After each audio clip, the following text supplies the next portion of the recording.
তো বিস্মিত হইয়া ব্রহ্মা দ্বারিকে কহিলা, কহ গিয়া সনক পিতা চতুর্মুখ আইলা।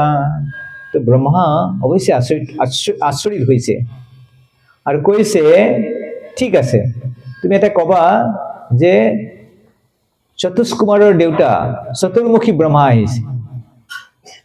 কৃষ্ণে জানায়া দ্বারি ব্রহ্মারে লয়া গেলা, কৃষ্ণের চরণে ব্রহ্মা দণ্ডবত কইলা। এবার দ্বার পালে ব্রহ্মা কৃষ্ণর চলে লই গেছে আর ব্রহ্মাই গৈ শ্রীকৃষ্ণর চরণ কমলে প্রণতি নিবেদন করেছে। কৃষ্ণ মান্য পূজা করি তারে প্রশ্ন কইল, কি লাগি তোমার ইহা আগমন হইল। তো কৃষ্ণক প্ৰণাম কৰিলে, পূজা কৰিলে আৰু কৃষ্ণে সুধিছে, এতিয়া কওকচোন আপুনি আপোনাৰ আগমনৰ কাৰণ কি। ব্ৰহ্মা কহে, তাহা পাছে কৰিব নিবেদন, এক সংশয় মনে হয় কৰহ ছেদন। মই কি কাৰণে আহিছিলো, কি কামৰ কাৰণে আহিছিলো সেইটো পিছত কম, আগতে মোৰ মনৰ এটা সংশয় এটা আছে, সেইটো আগতে দূৰ কৰ। কোন ব্রহ্মা পুছিলে তুমি কোন অভিপ্রায়ে, আমা বই জগতে আর কোন ব্রহ্মা হয়ে। এটা আমার সমস্যা আছে না, অহংকারের সমস্যা। আমি ভাবো যে আমি সবতকে ডাঙর, হয় কি না, আর দ্বিতীয়জন নাই আর আমার নিচিনা। তো ব্রহ্মাই কৈছে, আপুনি আগতে প্ৰভু আগতে কওকচোন আপুনি কোন ব্ৰহ্মা সেই বুলি যে সুধিলে, এইটো কি সুধিলে আপুনি। শুনি হাসি কৃষ্ণ তবে করিলে ন ধ্যানে, অসংখ্য ব্রহ্মার গণ আইলা তৎক্ষণে। আর যেটা ব্রহ্মা এনেকে কৈছে, কৃষ্ণ হাঁহিছে, মিছিকে হাঁহিছে আর ধ্যান কৰিছে, আর সেই সময়ত অগণন ব্রহ্মা তাতে আহিলে। 10 20 শত সহস্র অযুত লক্ষ বদন, কুত্যার্বুদ মুখ কারো না যায় গণন।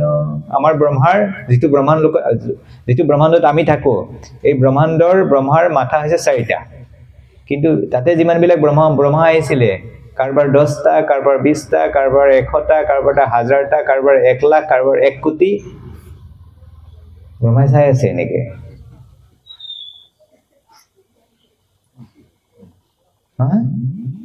আৰু আছে ব্ৰহ্মা, সেইকাৰণে প্ৰশ্নটো সেইকাৰণে আছে কোন ব্ৰহ্মা, বুজি পালো।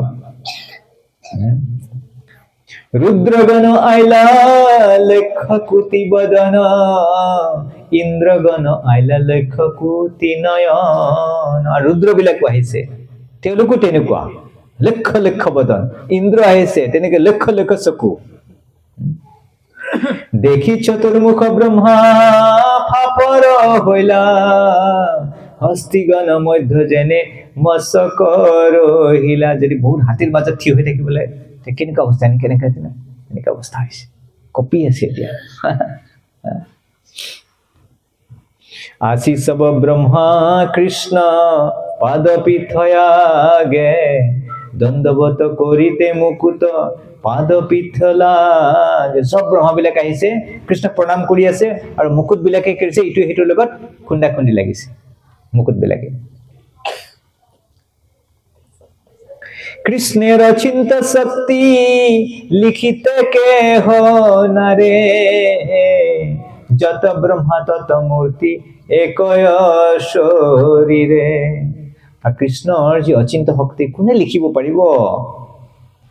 পাদপীঠ মুকুতাগ্ৰ সংঘতে উঠে ধ্বনি, পাদপীঠে স্তুতি কৰে মুকুত হেন জানি। এনেকুৱা লাগিছে যেন এই ব্ৰহ্মাৰ যিবিলাক মুকুট বিলাকে সিহঁতে যেন কৃষ্ণ স্তুতি কৰি আছে, এনেকুৱা যেন অনুভূতি, এনেকুৱা প্ৰতীত হৈছিলে।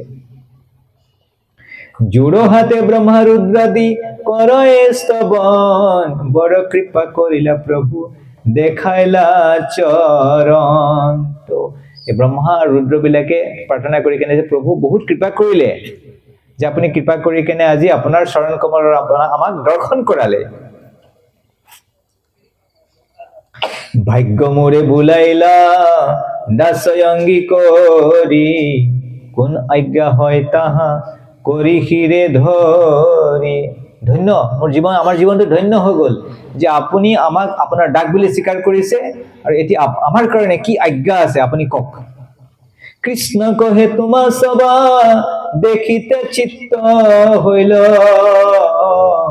তাহা লাগিয়ে কথাই সবা বুলাইল কৃষ্ণ কলে নাই নাই নাই একো কাম নাই মোৰ বহুত মন গৈছিলে তোমালোকক চাবৰ কাৰণে সেইকাৰণে সবকে একে জায়গাত মাতি আনিলো সেইকাৰণে হৰি সিংহটো কৃষ্ণৰ সৈতে মন হৈছিলে নেকি আপোনালোক সকলোকে একেলগে চাবৰ কাৰণে সেইকাৰণে মাতি আনিছে কৃষ্ণৰ চাবলৈ মন হৈছিলে হৰি সিংহত মোৰ কোন কোন ভক্ত আছে চাওচোন সব ঘৰৰ ভিতৰত সোমাই থাকে আজি চাই আছে কৃষ্ণ এই কেইজন মোৰ ভক্ত বাহ কিছুমান দূৰৰ পৰা আহিছে কলাগাৰ পৰা আহিছে ওইবিলাক ভকত পৰা আহিছে বেলেগ বেলেগ পাইছে কবিৰেলিৰ পৰা আহিছে সব চাই কৃষ্ণৰ চাব মন গৈছিল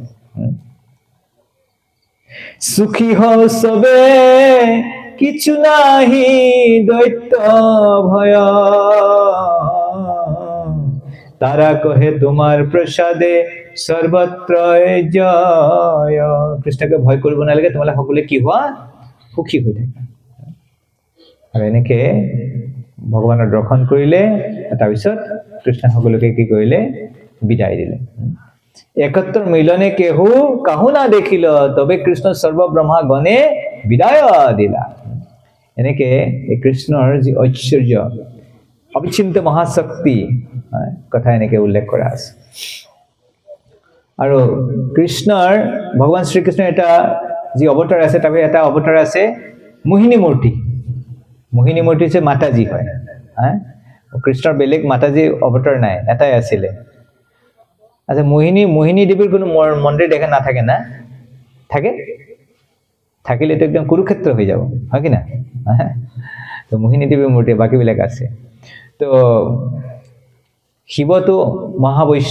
মহান বৈষ্ণৱ নাম যথাশম্ভু তো শিৱই ভগৱানৰ সব লীলাবিলাকৰ দৰ্শন কৰিছে কিন্তু সেই মোহিনী মূৰ্তিক দেখা নাছিলে তো প্ৰভু ক'লে প্ৰভু চাবলৈ মন গৈছিলে তো কৃষ্ণ কৈছে নালাগে নেকি কৈছে নাই মোৰ একো নহয় আপুনি জানে মই ধীৰ ব্যক্তি পাৰ্বতীক কোলাত লৈ কেনে ভাগৱত পাঠ কৰি থাকো আপুনি জানেই দেখোন সবেই জানে ধীৰ ব্যক্তিৰ উদাহৰণ দিলে কাৰ উদাহৰণ দিয়ে শিৱতকৈ ধীৰ ব্যক্তি নাই কাৰণ সুন্দৰী স্ত্ৰী গৌৰীক কোলাত লৈ যে ভাগৱত পাঠ কৰি থাকে তে সেইজন মানুহ কিমান ধীৰ হ'ব হয় কি না এই চাও দিয়ক চাবলৈ দিয়ে কোনো কৃষ্ণকে ঠিক আছে বহুত ইচ্ছা কৰিছে যে চোৱা আৰু কৃষ্ণক অলপ দূৰত দেখিছে এজনী সুন্দৰ স্ত্ৰী হাতত বল এটা লৈ খেলি আছে টুক টুক টুক নে খেলি আছে আৰে কি কৈছে কোন হয় এইটো অলপ ওচৰলৈ কথা পাতো এনেকৈ ভাবিছে তে ওচৰলৈ গৈছে দৌৰ মাৰিলে তাৰ পৰা দেখিব গৈ আছে নাই দৌৰি আছে আৰু গৈ আছে আৰু মোহিনী মূৰ্তিয়ে কি কৰিছে এনেকুৱা স্থানবিলাকেৰে গৈছে য'ত শিৱৰ ভক্তবিলাকে বহি ধ্যান কৰি আছে আৰু ভক্তবিলাকে আছে যে আমাৰ প্ৰভু দেখোন দৌৰি আছে কি হৈছে কৃষ্ণ ইচ্ছা কৰি তেনেকে লৈ গৈছে হা তো গৈ লাষ্টত শিৱে দেখি গম পালে যে নাই এইটো মোহিনী মূৰ্তি অন্তৰ্ধান হৈ গ'ল আৰু শিৱ পৰাস্ত হ'ল তেওঁৰ ব্ৰত ভংগ হ'ল কিন্তু শিৱৰ মনত দুখ হোৱা নাই কেলে দুখ হোৱা নাই বোলে মই মোৰ স্বামীৰ হাতত মোৰ প্ৰভুৰ হাততে পৰাস্ত হৈছোঁ সেইকাৰণে মনত কোনো দুখ হোৱা নাছিলে সেইকাৰণে যদিও তেখেতসকলো বহুত শক্তিশালী শিৱ শক্তিশালী মহান ব্ৰহ্মাও মহান বিষ্ণু মহান এই গুণবিলাক বিষ্ণুৰ মাজতো আছে তো কিন্তু কৃষ্ণৰ তুলনাত একো নহয় এবাৰ দ্বাৰকাত এজন ব্ৰাহ্মণৰ সন্তান আছিলে এই ব্ৰাহ্মণৰ সন্তানবিলাক যেতিয়া জন্ম পালে মৰি থাকে তো ব্ৰাহ্মণে আহি কৃষ্ণ বলৰামক ক'লে তো কৃষ্ণ বলৰামে সুৰক্ষা দিব পাৰে বাচ্চা জন্ম পায় অলপ সময় থাকে তাৰপিছত মৰি যায় তো ব্ৰাহ্মণে আহি কেনে কৃষ্ণক আহি কেনে কমপ্লেইন কৰি আছে কৈছে মোৰ মাজত একো দুখ নাই কাৰণ মই নিয়মবিলাক ভালকৈ পালন কৰিছোঁ এইটো ৰাজাৰ দুখৰ কাৰণে হৈছে কৃষ্ণকে ধৰিছে কৈছে আপোনাৰ দুখৰ কাৰণে মোৰ সন্তান মৰি আছে কৈছে যেতিয়া এনেকৈ কৈছে অৰ্জুন আছিলে অৰ্জুন শুনি ভাল লগা নাই অৰ্জুনে কৈছে প্ৰভুক এনেকৈ কৈছে ঠিক আছে নেক্সট টাইম যেতিয়া সন্তান হ'ব মোক মাতিব মই ৰক্ষা কৰিম বুলি কৈছে ব্ৰাহ্মণে চাইছে কৃষ্ণই নোৱাৰিলে ইয়াকো ক'ৰ পৰা আহে ঠিক আছে হ'ব। কৃষ্ণই গৈ কেনে নেক্সট টাইম অৰ্জুনে ৰখি আছে, বাচ্চা জন্ম পাইছে, আৱাজ কৰিছে, ভাল লাগিছে চবৰে, বাচ্চা আৱাজ কৰিছে, বাচ্চা জন্ম পালে, আৰু অৰ্জুনে একদম তীৰ মাৰি আছে, এইফালে কেইফালে তীৰ মাৰি আছে। অলপ পিছত দেখিছে বাচ্চা মৰি থাকিলে। ব্ৰাহ্মণ আহি ইমান গালি পাৰিছে অৰ্জুনক, তোমাক মই কৈছিলোৱেই, কৃষ্ণ বলৰামে নোৱাৰিলে, তুমি এনেই ডাংকুক মাৰি কেনে ক। তো যাই হওক, তেতিয়া কৃষ্ণই কি কৰিলে, অৰ্জুনক লৈ কেনে তো কৈছে ঠিক আছে। তাৰপিছত ৰথত উঠি কেনে বিচাৰিবৰ কাৰণে কৈছে, আৰু গৈ আছে ব্ৰহ্মাণ্ডৰ, এই ভৌতিক ব্ৰহ্মাণ্ডৰ অন্তিম সীমা পালেগৈ, তাতে অন্ধকাৰ। তেতিয়া কৃষ্ণ সুদৰ্শন চক্ৰ দিছে, আৰু ৰথ গৈ আছে, আৰু ব্ৰহ্মাণ্ডৰ বাহিৰত গুচি গ'ল, আৰু গৈ কেনে শ্বেতদ্বীপ য'ত মহাবিষ্ণু শয়ন কৰে তাতে গৈছে, আৰু মহাবিষ্ণুৰ ওচৰত গ'ল, আৰু তাতে সেই সন্তানবিলাকে, ব্ৰাহ্মণৰ সন্তানবিলাক কোনে চুৰি কৰিছিলে, মহাবিষ্ণুৱে চুৰি কৰি কেনে লৈ গৈছিলে। তো কৃষ্ণই সন্তানখিনি তাৰ পৰা আনিবৰ কাৰণে গৈছে। তেতিয়া মহাবিষ্ণুৱে কৈছে, একচুৱেলি মই তোমাক চাবৰ কাৰণে মন আছিলে, সেইকাৰণে তোমাক চাবলৈ মন গৈছিলে, সেইকাৰণে বাচ্চাকেইটা চুৰি কৰিলোঁ, নহ'লেতো তুমি নাহা। তুমি বাচ্চাকেইটা চুৰি নকৰোঁতে তুমি নাহিবা, সেইকাৰণে বাচ্চাকেইটাক, কৃষ্ণক চাবৰ কাৰণে মহাবিষ্ণুৱে বাচ্চাই চুৰি কৰিলে, কৃষ্ণক দৰ্শন কৰিলে। তো সেইকাৰণে সেইজন হৈছে কৃষ্ণ, যাক মহাবিষ্ণুৱেও যাক চাবৰ বিচাৰে। তো কৃষ্ণই আন এটা গুণ হৈছে কোটি ব্ৰহ্মাণ্ড বিগ্ৰহ। তো কৈছে ভগৱান যস্যৈক নিশ্চিত কাল মথাবলিম্ব জীবন্তি লোম বিলুজ জগদন্দুনাথ। তো ভগৱানৰ, মহাবিষ্ণুৱে যেতিয়া শ্বাস প্ৰশ্বাস লৈ থাকে, তেতিয়া এটা ব্ৰহ্মাণ্ডবিলাকৰ উৎপত্তি হয়। মহাবিষ্ণুৰ শৰীৰৰ লোমৰ পৰা, গুৰিৰ পৰাই ব্ৰহ্মাণ্ডবিলাক ওলাই আহে। যিহেতু ইয়াৰ আকাৰটো কণীৰ নিচিনা, সেইকাৰণে ব্ৰহ্মাণ্ড, অণ্ড মানে হৈছে কণী, ব্ৰহ্মা অণ্ড। প্ৰথমতে কোনবোৰ গল্ডেন কালাৰ থাকে, আৰু যেনেকৈ আমাৰ কি কয়, এই জগতত বীজ লগালে তাৰ পৰা ডাঙৰ ডাঙৰ হৈ লাহে লাহে গছ ওলাই না, তেনেকৈ। তো ভগৱানৰ শৰীৰৰ ৰোমকূপৰ পৰা যেতিয়া ব্ৰহ্মাণ্ডবিলাক ওলাই লাহে লাহে ডাঙৰ হয়, আৰু তাৰ ভিতৰত মহাবিষ্ণুৱে প্ৰৱেশ কৰে, গৰ্ভোদক শ্ৰী বিষ্ণু প্ৰৱেশ কৰে। কৈছে যেতিয়া ভগৱানে শ্বাসটো এৰি দিয়ে, তেতিয়া সেইবিলাক ওলাই আহে, আৰু ভগৱানে যেতিয়া শ্বাসটো ভিতৰলৈ লয়, তেতিয়া ব্ৰহ্মাণ্ডবিলাকো ভিতৰত সোমাই যায়, মানে মৃত্যু শেষ হয়, সৃষ্টি শেষ হৈ যায়। বিষ্ণুৰ মহান সহজস্য কলা বিশেষ, যি মহাবিষ্ণুৰ শৰীৰৰ শ্বাস প্ৰশ্বাস এবাৰ ল'লে, নিশ্বাসটো এৰি দিলে ব্ৰহ্মাণ্ডবিলাক ওলাই আহে, আৰু ভিতৰলৈ টানিলে ব্ৰহ্মাণ্ডবিলাকো সোমাই যায়।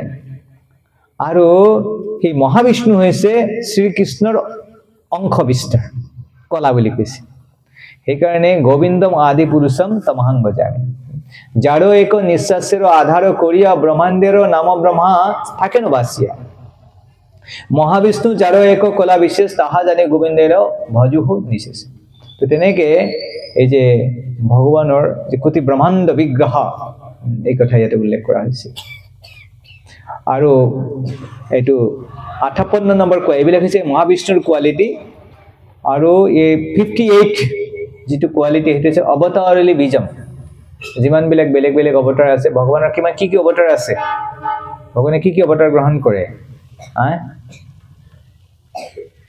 নামঘোষাত মাধৱদেৱে লিখিছে, মৎস্য কুৰ্ম নৰসিংহ বামন পৰশুৰাম হৰি ৰাম বৰাহ শ্ৰীৰাম বুদ্ধ কল্কি। এতিয়া শংখ বজাইছে, নাম ললে এতিয়া ভাল পাইছে। বুদ্ধ কল্কি নামে দখ আকৃতি ধৰি কৃষ্ণ তজু পাৱে কৰো প্ৰণাম। আমি যেতিয়া স্কুলত পঢ়িছিলো এইবিলাক শুনিছিলো, কিন্তু কোনেও বুজাই কোৱা নাছিলে, এইবিলাক গাবলৈকে গাইছিলো। কিন্তু আমি গম পোৱা নাছিলো যে কৃষ্ণ হৈছে বাপেক, বাকীবিলাক হৈছে কৃষ্ণৰ পৰা আহিছে, এইবিলাক গম পোৱা নাছিলো।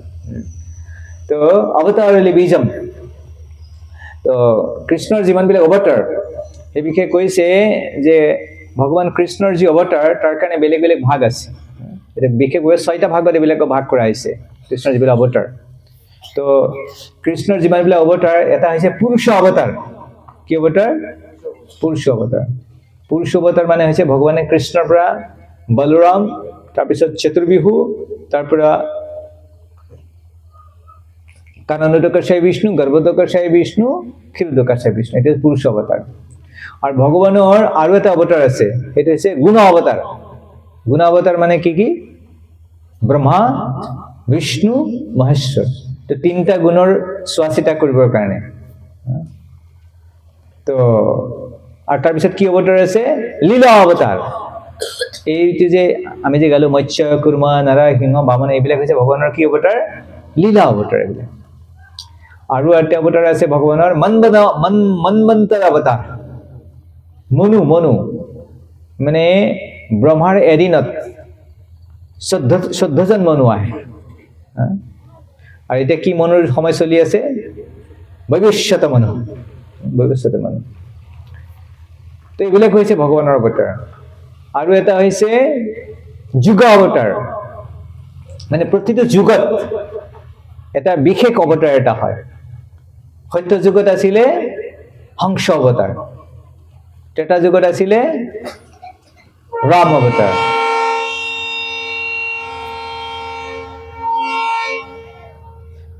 দ্বাপৰ যুগত কৃষ্ণ আৰু কলি যুগত কোন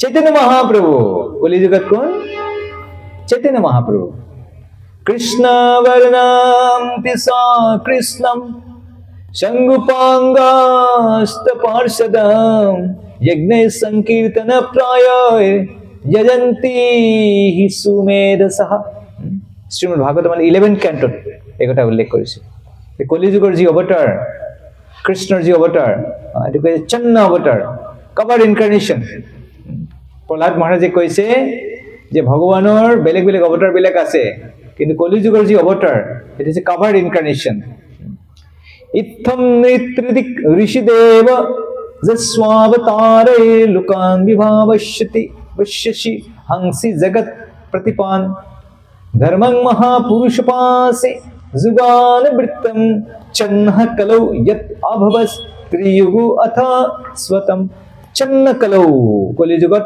কি অৱতাৰ হ'ব কভাৰ্ড ইনকাৰ্নেশন ভগৱানক ত্ৰিযুগী বুলি কোৱা হয় কি বুলি কোৱা হয় ত্ৰিযুগী মানে বাকি কেইটা যুগত ভগৱানে একদম ডাইৰেক্টলি প্ৰকট লীলা কৰে কিন্তু কলি যুগত নকৰে কলি যুগত মানে বুজিবই নোৱাৰিব ভগৱান আহিলে ভগৱানে সেইকাৰণে ত্ৰিযুগী বুলি কোৱা হয় আদাৰৱাইজ কলি যুগতো আহে বাট ইন কভাৰ্ড ভক্ত হিচাপে আহে কলি যুগত কৃষ্ণ কেনেকৈ আহে ভক্তৰ ৰূপত আহে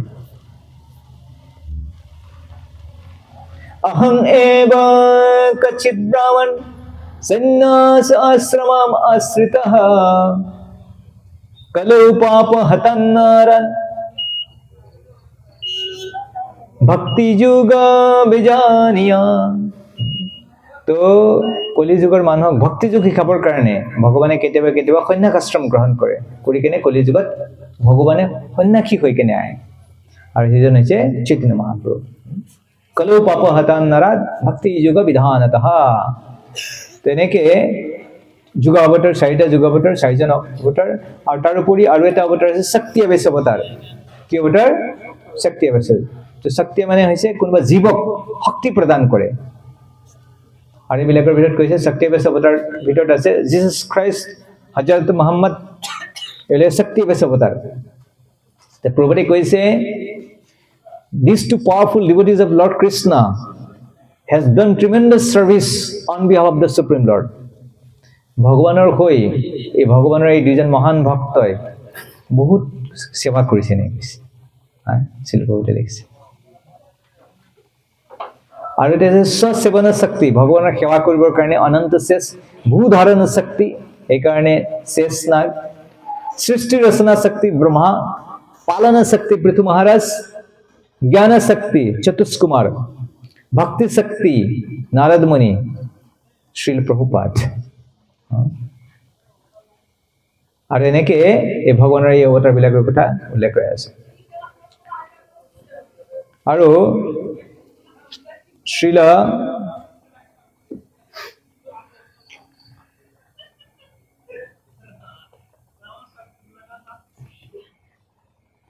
জয়দেৱ গোস্বামীয়ে দশবতাৰৰ কথা উল্লেখ কৰিছে কেশৱ ধৃত মীন শৰীৰ জয় জগদীশ হৰি তো ভগৱানে মীনৰ অৱতাৰ ধাৰণ কৰিছে কেশৱ ধৃত কুৰ্ম শৰীৰ কেশৱ ধৃত শুকৰ ৰূপ केशव धृत नरहरि रूप केशव धृत वामन रूप केशव धृत भृगुपति रूप केशव धृत राम शरीर केशव धृत हलधर रूप हलधर माने कोन हाँ हलधर बलराम हल हल धरि आছিলে बलराम हातত কি আছে हल नांगल नांगल লৈ আছে और केशव धृत बुद्ध शरीर गौतम बुद्ध হৈছে কৃষ্ণৰ অৱতাৰ আৰু এটা অৱতাৰ আহিবলৈ বাকি আছে কলিযুগত কোনটো অৱতাৰ কলকি অৱতাৰ কেশৱ ধৃত কলকি অৱতাৰ তো হেকাৰণে কৈছে অৱতাৰলি বিজম আৰু ভগৱান বিষ্ণুৰ মাজত আৰু এটা গুণ আছে হেতু হৈছে হতাৰি গতিদায়ক হতাৰি গতিদায়ক মানে যিসকলে কৃষ্ণক হত্যা কৰে কৃষ্ণৰ হাতত বা ভগৱান বিষ্ণুৰ হাতত যিবিলাকৰ মৃত্যু হয় তেওঁলোকৰো ভাল গতি হয় যেনে অসুৰবিলাকক ভগৱানে বধ কৰে তেওঁলোকৰ কল্যাণ হয় নে তেওঁলোকৰ দুৰ্গতি হয় কংকক মাৰিছিলে শিশুপালক মাৰিছিলে দন্তবক্ৰক মাৰিছিলে আমি জীৱানবিলাক তপস্যা কৰি যিবিলাক যোগীবিলাকে তপস্যা কৰি কেনে ব্ৰহ্মজ্যোতিত যায় আৰু ৰাক্ষসবিলাকে একো নকৰাকে ভগৱানৰ লগত ফাইটিং কৰি কেনে ব্ৰহ্মজ্যোতিত গুচি যায় হা মানে তপস্যা কৰি ধ্যান কৰি কেনে ব্ৰহ্মজ্যোতিত যায় আৰু যিসকল অসুৰবিলাক আছে তেওঁলোকে কেৱল ভগৱানৰ লগত যুদ্ধ কৰি কেনে ভগৱানৰ লগত বিৰোধিতা কৰি কেনে ব্ৰহ্মজ্যোতিত যায় কষ্ট নকৰাকে সেইকাৰণে ভক্তবিলাকে ব্ৰহ্মজ্যোতিত যাব নিবিচাৰে তো আমি সকলোৱে কি বিচাৰো মুক্তি বিচাৰো জন্ম মৃত্যু জৰা ব্যাধি এইবিলাকৰ মুক্তি বিচাৰো তো ভগৱানৰ আৰু এটা নাম আছে অপবৰ্গ পবৰ্গ অপবৰ্গ তো পবৰ্গ মানে কি মই যোৱা বছৰ কৈছিলো পবৰ্গ মানে কি প মানে কি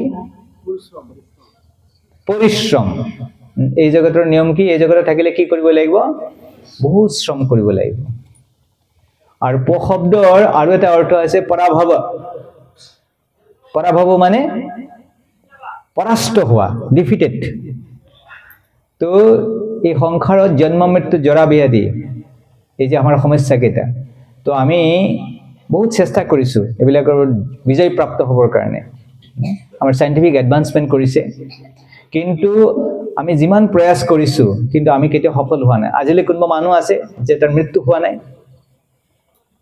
এজন খুব ডাঙৰ সিঙ্গাৰ এজন আছিলে ৰক সিঙ্গাৰ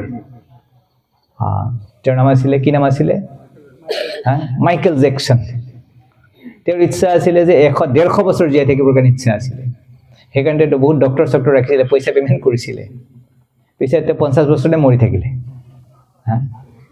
50 বছৰ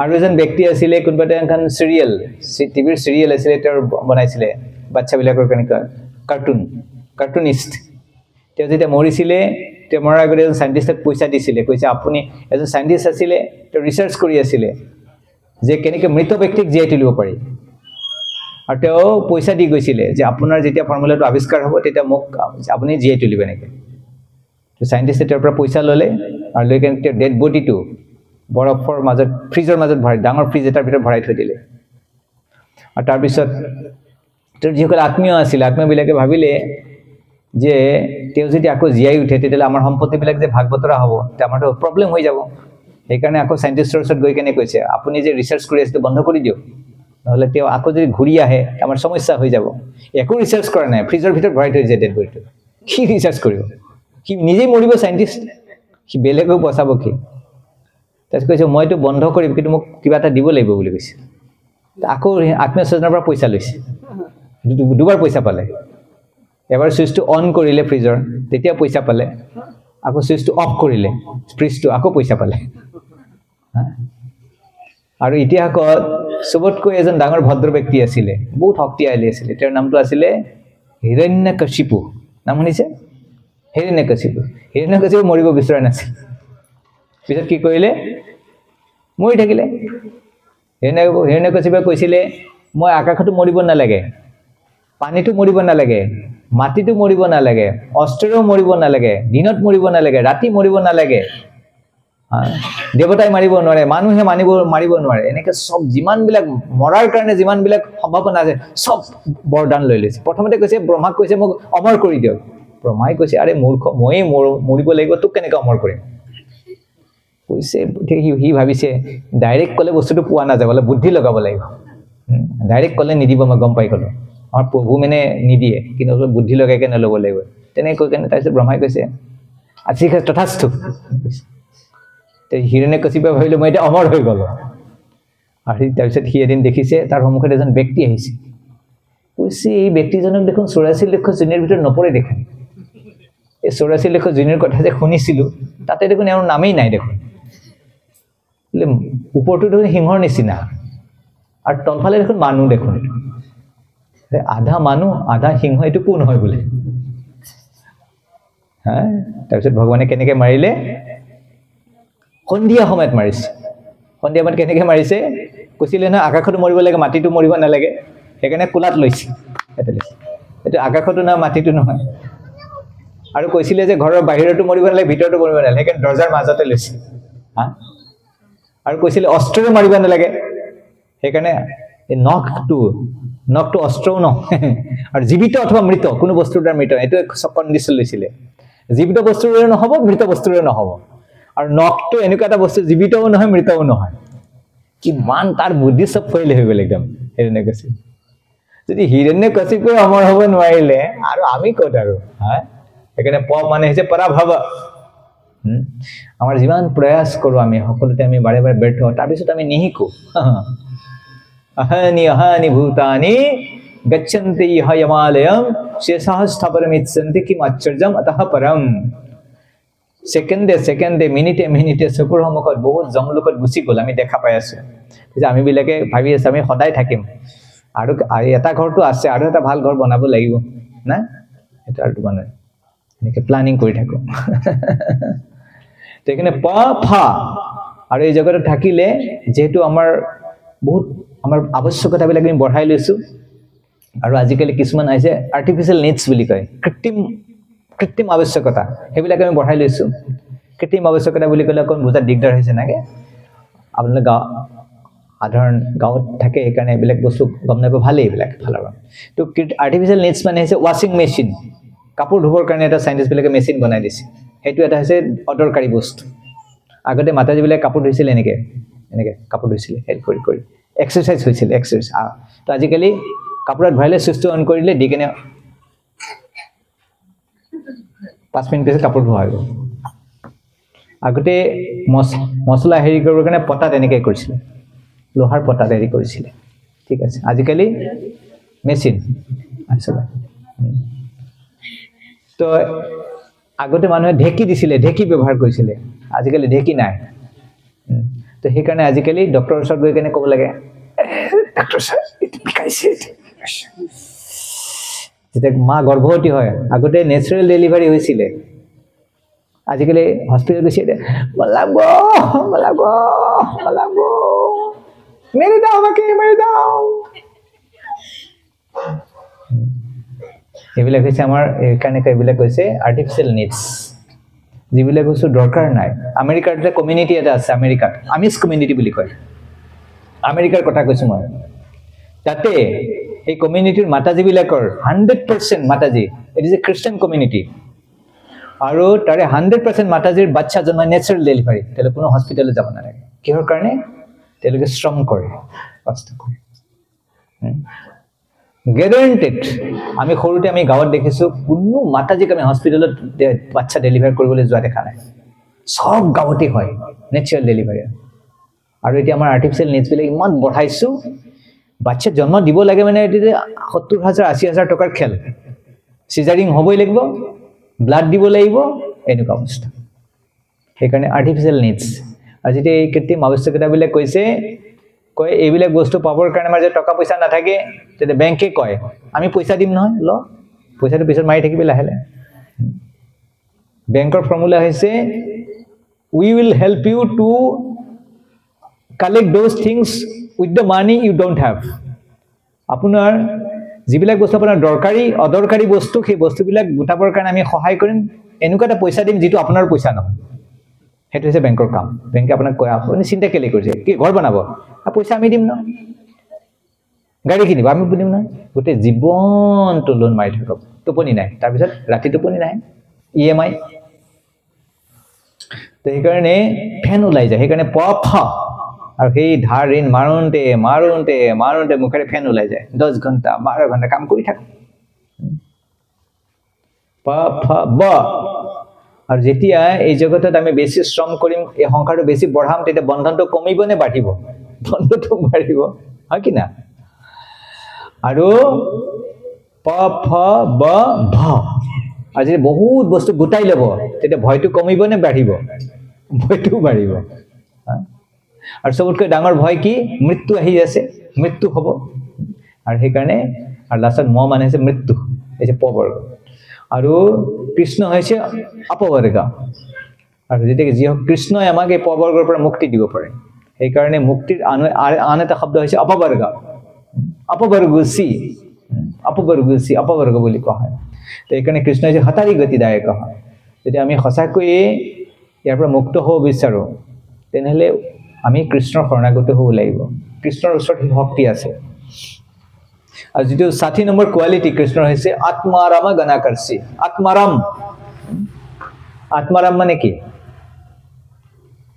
যিজনে আত্মাৰাম মানে সেইজন ব্যক্তিক আত্মাৰাম বুলি কোৱা হয় যিজনে সন্তুষ্ট হ'বৰ কাৰণে বাহিৰৰ পৰা কিবা ল'ব নালাগে আমিতো সব বাহিৰলৈ চাই থাকো বজাৰৰ পৰা কি আহিব কোনে কি লৈ আহিছে কি কিনিম কি খাম আমাৰ খালি দৃষ্টিটো বাহিৰতে ভিতৰ ফালে নাই আমি হা কিন্তু যিসকল আত্মসাক্ষাৎকাৰী পৰমহংস ব্যক্তি তেওঁলোকে নিজে সন্তুষ্ট তেওঁলোকৰ একো বস্তুৰ প্ৰয়োজন নাই সেলফ স্যাটিসফাইড তো তেনেকুৱা জন ব্যক্তি আছিলে আত্মাৰাম আছিলে সুখদেব গোস্বামী আত্মাৰামস্য মনেয়ু নিৰ্গন্থাপি উৰুক্ৰমে কুৰ্বন্তি অহেতুকিম ভক্তিম ইত্থম ভূত গুণ হৰি যে হৰিৰ ইমান অদ্ভুত গুণ বিলাক যিসকল আত্মাৰাম সেই সকলো ভগৱানৰ প্ৰতি আকৰ্ষিত হয় তো কৈছে আত্মাৰাম গণাকৰ্ষি তো কৃষ্ণৰ এই অদ্ভুত গুণটো হৈছে যে সাধাৰণ মানুহক আকৰ্ষণ কৰে যিসকলৰ এই জগতৰ পৰা একো পাবলগীয়া নাই কোনো বস্তুৰ আশা নাই তো সেই সকল ব্যক্তি কৃষ্ণৰ প্ৰতি আকৰ্ষিত হয় তো শ্ৰীল সুখদেৱ গোস্বামী ঘূৰাই আনিবৰ কাৰণে পিতৃ ব্যাসদেৱে শিষ্যক পঠাইছে আৰু শিষ্যবিলাকে কি কৰিছিলে এটা শ্লোক উচ্চাৰণ কৰিছিলে আৰু যি শ্লোকত কৃষ্ণৰ ৰূপৰ বৰ্ণনা কৰিছে কৈছে বৰহা পীৰম নতৱৰ বপুঃ কৰ্ণৈ কৰ্ণিকাৰম কৃষ্ণৰ গুণৰ বৰ্ণনা কৰি কেনে কৈছে কৃষ্ণই মূৰত এটা কি মূৰ পং ধাৰণ কৰে আৰু কি কৰে শৰীৰটো কেনেকুৱা বহুত ধুনীয়া নতৱৰহা the best dancer সকলোতকৈ ভাল নৃত্য কৰিব পাৰে আৰু কৰ্ণয়ু কৰ্ণিকাৰম আৰু কৃষ্ণ কাণত কি ধাৰণ কৰে এটা নীলা ফুল এটা ধাৰণ কৰে আৰু কেনেকুৱা বস্ত্ৰ পৰিধান কৰে বিব্ৰদ ৱাসহ কনক কপিসম সোণ বৰণীয়া পিত বস্ত্ৰ ধাৰণ কৰে আৰু গলত কি মালা পিন্ধে বৈজয়ন্তীং মালা বৈজয়ন্তী মালা হৈছে যিটো মালাত 5টা ৰঙৰ ফুল থাকিব 5টা ৰঙৰ ফুলেৰে তৈয়াৰী মালা বৈজয়ন্তীং মালা আৰু কৃষ্ণ কি কৰে ৰন্ধন বেনুৰ অধৰ সুধয় পুৰায়ন আৰু বাঁহী বজায় আৰু বাঁহীত তেওঁ অধৰ অমৃত তাতে ভৰাই দিয়ে আৰু যেতিয়া বৃন্দাবনত যে বনত ৰাতিপুৱা গোচাৰণ কৰিব কাৰণে যাব তেনেকে এনেকে সিংগাৰ কৰি কেনে কৃষ্ণ সজাই কেনে এনে বাঁহী বজাই কৃষ্ণ বৃন্দাবনত যায় গোপবৃন্দই লগত গৰুখীয়া ল'ৰাবিলাক যায় বৃন্দ অৰণ্য স্বপদ ৰমণম কৃষ্ণ যেতিয়া যায় ভগৱানৰ চৰণ কমলৰ চিহ্ন আমি প্ৰথম দিনাই চৰ্চা কৰিছিলো ভগৱানৰ চৰণ কমলৰ চিহ্নৰ কথা দ্বিতীয় দিনা কৰিছিলো যে ভগৱানৰ চৰণ কমলত বেলেগ 19টা চিহ্ন থাকে আৰু সেই চিহ্নবিলাক বৃন্দাবনৰ মাটিত পৰি থাকে বৃন্দাৰণ সপদ ৰমণং প্ৰাবিশত গীত কৃতি আৰু লগত যিবিলাক গৰুখীয়া সিহঁতে যায় সিহঁতে কৃষ্ণৰ গুণগান কৰি কেনে সিহঁতে মানে গোচাৰণ কৰিব যোৱাৰ কাৰণে হৈছে ফূৰ্তি আৰু আনন্দ আনন্দ কৰিবলৈ যোৱা বৰহা পিৰন্নত বৰবপু कर्णयो कर्णिकारं बिभ्रद्वास कनक कपिसं वज्जयन्तीं च मालं रन्धान वेणुर अधर सुधया पुरयन् गोपवृन्दे बृन्दारण्यं स्वपद रमणं प्रबृषत् गीत कीर्तिः এনেকে যে গীতটো গাই আছে শ্লোকটো ভাগৱতৰ শ্লোকা গাই আছে সুখদেৱ গোস্বামীৰ কাণত পৰিছে আই কি কৈছে ৰে এনেকুৱা যেন ব্যক্তি আছে নেকি মইতো আগতে শুনা নাই আকৌ দৌৰি আহিছে দেউতাৰ ওচৰত দেউতা কোন হয় এজন এজন কোন হয় তেনে বহা মই কৈ আছো দেউতাই তেতিয়া আৰম্ভ কৰিছে ওম নমো ভগৱতে বাসুদেৱায় বলি ওম নমো ওম নমো ভগৱতে वासुदेवाय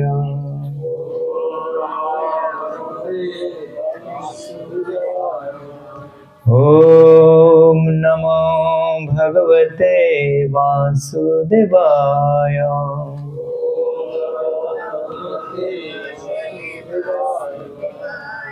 আৰ ভাগৱত শুনিলে আৰ ভাগৱত যেটা শুনিলে আৰ এনেকে শুনিলে পিছত নিজেই ভাগৱতৰ বক্তা হয় অবিষেত কি আহিছে ভাগৱতৰ নাম আহিছে শ্ৰী শুক উবাচ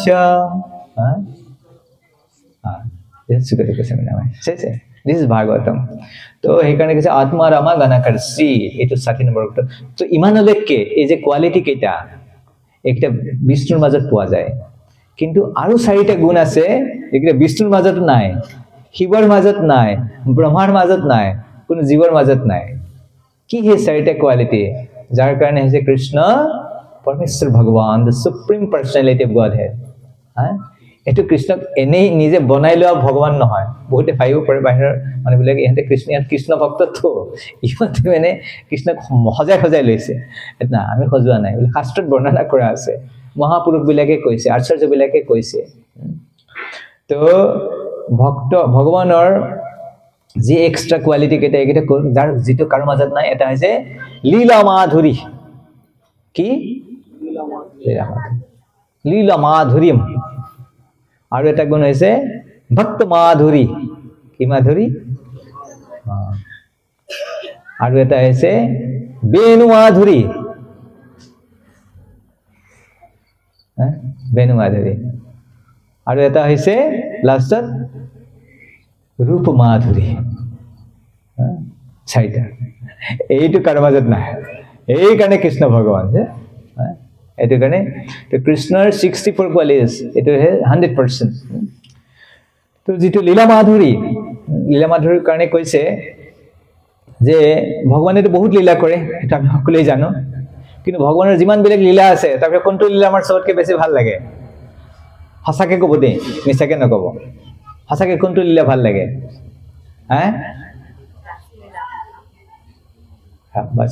রাসলীলা সব রাসলীলা রাসের ইমান ভিড় করে এদিন রাগ চালে এদিন 7 দিন 6 দিন হেপা নপলায় কেনেকুৱা ৰাখে চাইনে জিলাপি খাই মই নাজানো এটা কি ৰাগ আছে জিলাপি খোৱা ৰাগ নে সিঙ্গাৰা খোৱা চানা ভাজা আৰ মাৰ্কেটিং ভালো হয় আজিকালি ৰাগবিলাকৰ আজিকালি ৰাগ মেলাবিলাকত বাজাৰ কৰা খুব ভালো হয় আৰু এটা বস্তু ভাল বিক্ৰী হয় আজিকালি ৰাগ মেলাত মদৰ বিক্ৰীটো ভাল হয় ৰেকৰ্ড কৰি সুমৰস মদ বুলি ক'লে বেয়া পাব না সুমৰসৰ বিক্ৰী ভাল হয় ৰেকৰ্ড কৰি দিয়ে বাট ৰাগ মেলা হৈছে ট্ৰান্সেন্ডেন্টাল ৰাগ মেলাটো বহুত দিব্য তো ৰাগৰ বিষয়ে কৈছে ৰাগ এই যে ৰাগলীলা যে কোনোবাই যদি ৰাগলীলাৰ বিষয়ে শ্ৰৱণ কৰে তেতিয়া কি হ'ব জানে আমাৰ হৃদয়ৰ এটা বেমাৰ ঠিক হ'ব কৈছে ৰাগলীলাৰ বিষয়ে কৈছে যে ৰাগলীলা কোনোবাই যদি ভালকে শুনে আমাৰ এটা বেমাৰ ভাল হ'ব কি বেমাৰ জানে কি বেমাৰ সিগন্যাল দিছে কাম আমাৰ হৃদয়ে যে কাম আছে কাম নোহোৱা হৈ যাব কাম ভাব নোহোৱা হৈ যাব विक्रीतं ब्रजवधूभिर इदं च विष्णु श्रद्धान्वितो अनुसृणयात् अथ वर्णयेत् यः भक्तिं परां भगवती प्रतिलभ्य कामं हृद्रुगम आसु अपहिनोति अचिरेण धीरः। যদি যথার্থ ব্যক্তি যোগ্য ব্যক্তিৰ পৰা পৰম্পৰা ধাৰাত যদি শুনে, কাৰ পৰা শুনিছে সেইটো কথা, কিন্তু যাৰ পৰা শুনিলে নহব, যোগ্য ব্যক্তিৰ পৰা যদি শুনে তেতিয়াহ'লে কি যে বিক্ৰীতম ব্ৰজবধূভিৰ ইদম চ বিষ্ণু, এই ব্ৰজ গোপীবিলাকৰ লগত ভগৱানৰ যি লীলা এই বিষয়ে যদি কোনোবাই শ্ৰদ্ধান্বিত, শ্ৰদ্ধা সহকাৰে ভক্তি সহকাৰে শ্ৰৱণ কৰে অৰ্থ বৰ্ণয়ে দিয়া, আৰু বেলেগক ইয়াৰ বিষয়ে কয়, দুটা বস্তু, শ্ৰদ্ধা সহকাৰে শুনা আৰু বৰ্ণনা কৰা, তেতিয়াহ'লে কি হ'ব? ভক্তিং পৰাম ভগৱতী, ভগৱান শ্ৰীকৃষ্ণৰ চৰণ কমলৰ প্ৰতি অচলা ভক্তিৰ উদয় হ'ব, শুদ্ধ ভক্তি জাগ্ৰত হ'ব, আৰু কি হ'ব? প্ৰতিলভ্য কামম, আমাৰ সকলোকে ডাঙৰ সমস্যা কি? হৃদয়ত কি হৈ থাকে? জ্বলি থাকে। এই বিষয়ে হলা হলা দিবানিশি হিয়া জ্বলে, এই বিষয়ে হলা হলা দিবানিশি কি কৰে? হিয়া জ্বলে। বাৰ্নিং সেন্স, আমাতকৈ মানুহে কয় যে বুকুখন জ্বলি আছে গেছৰ কাৰণে, এটাতো গেছৰ কাৰণে জ্বলে, আৰু এটা যি তামোলবিলাক খায় খালী পেটত ভোকত থাকে একো নাখায়, আমাৰ ভোক লাগিলে নাখায়, আমাৰ মানুহবিলাকে ভাতটো খা নাখায়, চাহ খাব, তাৰপিছত কি খাব? আকৌ ভোক লাগিলে তামোল খাই দিব, তাৰপিছত ডাক্তৰৰ ওচৰত যাব, ডাক্তৰ চাহ বুকুটা খুব জ্বলা পোৰা কৰে, লিখি দিয়ে মেডিচিন, খা, খাই থাক, টাইমত খা নাখায়। তো হৃদৰোগম আশু অপহীনতি অচিৰেণ ধীৰঃ, হৃদয়ৰ ৰোগ নিৰ্মল হৈ যায়। সেইকাৰণে এইটো বেয়া নহয়, কিন্তু ইয়াৰ কাৰণে যোগ্য হ'ব লাগিব। কৈছে ভাগৱতমৰ দশম স্কন্ধ শুনিবৰ কাৰণে প্ৰথমতে যোগ্যতা অৰ্জন কৰিব লাগে। কি যোগ্যতা জানে? নৱম স্কন্ধলৈ পঢ়িব লাগিব ভালকে, কাৰণ ভগৱানৰ দশম স্কন্ধ হৈছে মানে কৃষ্ণৰ মুখ কমল, আৰু প্ৰথম স্কন্ধ হৈছে চৰণ কমল। ভগৱানক চৰণ কমলটো আগে চাব নে মুখ কমলটো চাব? ভাগৱতত লিখা আছে চৰণ কমলৰ পৰা কৃষ্ণক চাব লাগে, মুখ কমলটো পিছত চাব লাগে। এক এক সঙ্গানি ধ্যানুভাবয়েত পদাদিয়াবত হসিতং গদাবৃতঃ জিতং জিতং স্থানং মপুইহ ধারয়েত পদং পরং জিত শুদ্ধেতি ধীর যথা যথা। তৃতীয় স্কন্ধত লিখা আছে। তো ভগৱানৰ শ্ৰীবিগ্ৰহ যে দৰ্শন কৰে, তে কেনেকৈ দৰ্শন কৰিব লাগে? চৰণ কমলৰ পৰা দৰ্শন কৰিব লাগে। আৰু যেতিয়া একাধিক্ৰমে ভাগৱতৰ অধ্যয়ন কৰে, প্ৰথম স্কন্ধৰ পৰা এটা শ্লোক, প্ৰথম অধ্যায়, দ্বিতীয় অধ্যায়, তৃতীয়, এনেকৈ কৰি কৰি কৰি যেতিয়া নৱম স্কন্ধটাৰ শেষ হয়, তেতিয়া সি গম পায় যে কৃষ্ণ ভগৱান। তেতিয়া সি কি গম পায়? কৃষ্ণ ভগৱান। সি তেতিয়া কৃষ্ণৰ কাৰ্যবিলাক নকল নকৰে, সি ৰাসলীলা কৰিব নাযায়। এতিয়া গম পায় যে কৃষ্ণৰ যদি নকল কৰিব যোৱায় তেতিয়াহ'লে বিপদ হ'ব। তো সেইকাৰণে দশম স্কন্ধ পঢ়াৰ আগতে কি কৰিব লাগে? মহাজনসকলৰ নিৰ্দেশ নৱম স্কন্ধলৈ পঢ়িব লাগে। ভগৱত যেতিয়া বুজি পায় কৃষ্ণ, তেতিয়া সি কৃষ্ণৰ লীলাৰ বিষয়ে যে শ্ৰৱণ কৰিব, কৃষ্ণৰ লীলাৰ সি অনুকৰণ নকৰে, আৰু নহ'লে কি কৰিব? নকল কৰিব যাব। আমি যোৱাকালি কৈছিলোঁ কৃষ্ণৰ পৰিয়ালৰ সদস্য কিমান আছিলে? 100 কোটি। আৰু 100 কোটি পৰিয়াল ভৰণ পোষণ দিবৰ কাৰণে কৃষ্ণই কেতিয়াও বিজনেছ কৰা নাই, কাম কৰা নাই, আৰু ঋণো নাছিলে, EMI দি কেনে ঘৰ চলোৱা নাছিলে, বেংকৰ লোন নাছিলে। সেইকাৰণে কৃষ্ণ কি চৰ্চা কৰিছিলোঁ আমি? what you discussing?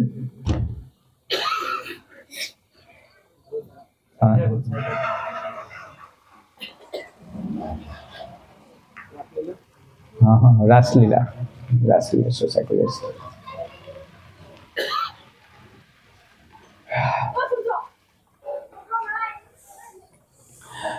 তো ভগৱানে যেতিয়া ৰাসলীলা কৰি আছিলে, সকলোৰে লগত আমি যোৱাকালি চৰ্চা, ভগৱান নিজকে বিস্তাৰ কৰিছিলে, অনন্ত ৰূপত বিস্তাৰ কৰিছিলে, আৰু সকলো গোপীৰ লগত নিজৰ কৃষ্ণ লীলা কৰি আছিলে। আৰু এটা সময়ত গোপীবিলাকে ভাবিলে যে ব্ৰহ্মাণ্ডৰ সকলোতকৈ ভাগ্যৱান স্ত্ৰী কোন? আমিবিলাক, কাৰণ কৃষ্ণ আমাৰ লগত আছে, আমাতকৈ ভাগ্যৱান ব্যক্তি আৰু কোনো নাই এই জগতত। আৰু কৃষ্ণই ভক্তৰ মাজত এটা বস্তু বেয়া পায়। কি বস্তু বেয়া পায়? যে ভক্তৰ মাজত যিটো অহংকাৰ, সেইটো অহংকাৰ কৃষ্ণই বেয়া পায়। আৰু অহংকাৰটো ভক্তৰ পতনৰ কাৰণ হ'ব। আৰু কৃষ্ণ নিবিচাৰে যে তেওঁৰ ভক্তৰ পতন হওক সেইকাৰণে কৃষ্ণই লগে লগে বেমাৰটো হ'লে লগে লগে নিৰাময় কৰে যেতিয়া সিহঁতৰ মানে অকণমান অহংকাৰ আহিলে তেতিয়া কৃষ্ণই কি কৰিলে তাৰ অন্তৰ্ধান হৈ গ'ল যেতিয়া অন্তৰ্ধান হৈ গ'ল তেতিয়া সিহঁতে পাগলনিৰ দৰে বিচাৰি ফুৰিছে ক'ত কৃষ্ণ আৰু বিচাৰি বিচাৰি বিচাৰি বিচাৰি লাষ্টত সিহঁতে ভাবিছে কৃষ্ণ ক'ত গৈছে এতিয়া তুলসী দেৱীৰ ওচৰত বেলেগ গছ-গছনিবিলাকৰ ওচৰত গৈছে সুধিছে আমাৰ কৃষ্ণক দেখিছা নে ক'ত গৈছে তাৰপিছত কোনেও ক'ব নোৱাৰে গছ-গছনি মাতা নাই একো কোৱা নাই তুলসী দেৱীৰ ওচৰত গৈছে কৈছে তুমিতো জানিবা তুমি কেশৱ প্ৰিয়া আৰু তুলসী সদায় ভগৱানৰ চৰণ কমলত অৰ্পণ কৰে তুমি গতিকে যেহেতু তোমাৰ স্থান ভগৱানৰ চৰণ কমলত গতিকে কৃষ্ণ য'ত যাব তুমি তাতেই যাবা তুমি কৃষ্ণৰ কথা জানা তুমি কোৱা না এনে কৈছে গোপীবিলাকে কৈছে তুলসী দেৱী তুমি কোৱাচোন আমাৰ প্ৰভু কৃষ্ণ ক'ত গৈছে আৰু এনেকে গৈ কেনে লাষ্টত সিহঁতে দেখিছে যে কৃষ্ণ আৰু এজনী গোপীৰ চিহ্ন দেখা পাইছে আৰু তেতিয়া ভাবিছে এজনী বিশেষ গোপী তাই কি কৰিলে আমাৰ কৃষ্ণক লৈ কেনে গুচি গ'ল আৰু অলপ পিছত গৈ দেখিছে যে এই গোপীজনীৰ চিহ্ন নাই অকল কৃষ্ণৰ চিহ্ন আছে তাৰপিছত কৃষ্ণৰ চিহ্ন নোহোৱা হৈ গ'ল তো সিহঁতে খুব দুখ কৰি আছে সিহঁতে কৈ আছে অনয়া আৰাধিতো নীনং ভগৱান হৰিশ্বৰঃ যন্নু বিহায় গোবিন্দ অনয়ত ৰহঃ প্ৰীতয়া অনয়ত ৰহঃ কৈছে এজনী গোপীয়ে বিশেষ গোপীয়ে কৃষ্ণৰ এনেকৈ আৰাধনা কৰিলে অনয়া আৰাধিতো নূনং আৰু ভগৱান সন্তুষ্ট হ'ল আৰু ভগৱান সন্তুষ্ট হৈ কেনে নিৰ্জন স্থানত সেই গোপীজনক লগত কেনে গুচি গ'ল তেনেকৈ কৃষ্ণই গোপীবিলাকৰ লীলা কৰিছে আৰু এই চৈতন্য চৰিতামৃত গ্ৰন্থত ভগৱানৰ এই লীলাৰ কথা খুব সুন্দৰভাৱে বৰ্ণনা কৰা আছে কৃষ্ণই ভক্তবিলাকৰ লগত কেনেকৈ লীলা কৰে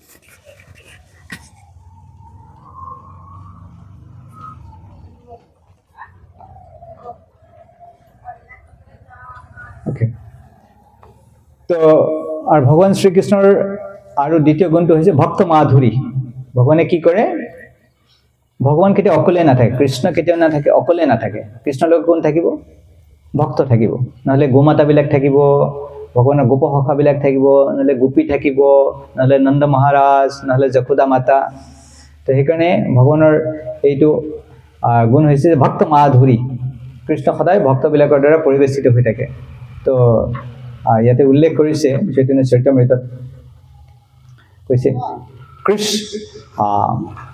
পূৰ্বে হেন পৃথিৱীৰ ভাৰ হৰিবাৰে কৃষ্ণ অৱতীৰ্ণ হইলা শাস্ত্ৰৰ প্ৰচাৰে স্বয়ং ভগৱানেৰ কর্ম নহে ভার হরণ স্থিতিকর্তা বিষ্ণু করেন জগত পালন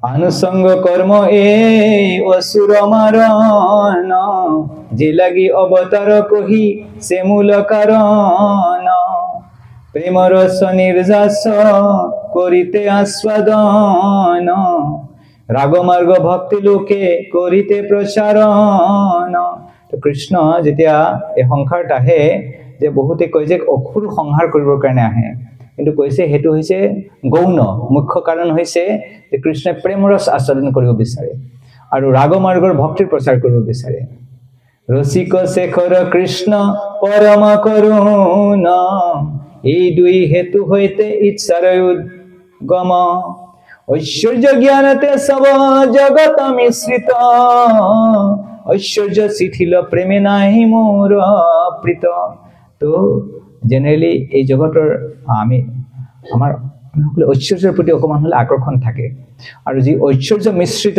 যি ভক্তি তাতে ভগৱান ইমান আকৰ্ষিত নহয় আৰু ভগৱানে কেনেকুৱা ভক্তি বিচাৰে আমাৰ ঈশ্বৰ মানে আপোনাকে হীন তাৰ প্ৰেমে বসয় আমি না হয় অধীন ভগৱানক শ্ৰেষ্ঠ ভগৱান জ্ঞান কৰে ভগৱানক শ্ৰেষ্ঠ নিজকে ডাক বুলি হেৰি কৰে তেনেকুৱাৰে কৈছে কৃষ্ণৰ অধীন কৃষ্ণক বশীভূত কৰিব নোৱাৰে তো কৃষ্ণ কেনেকুৱা ভক্তিৰে বশীভূত হৈ কথা কৈছে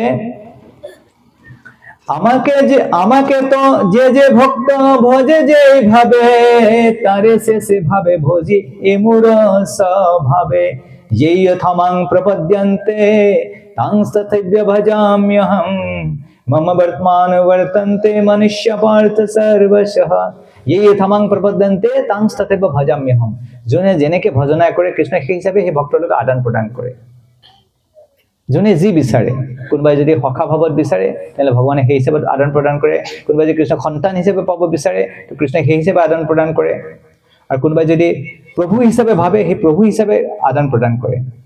মোৰ পুত্ৰ মোৰ সখা মোৰ প্ৰাণ প্ৰতি, এইভাবে যে মোৰে কৰে শুদ্ধ ভক্তি। যেতিয়া কোনোবাই মোৰ শুদ্ধ ভক্তি কৰে, মোক নিজৰ ল'ৰা বুলি ভাবে, মোৰ সখা বুলি ভাবে, মোৰ প্ৰাণপতি বুলি ভাবে, আপোনাক বড় মানে আমাৰ সমহীন, সেইভাবে হয় আমি তাহাৰ অধীন। যেতিয়া ভক্তই নিজকে ডাঙৰ বুলি ভাবে আৰু কৃষ্ণক সৰু বুলি ভাবে।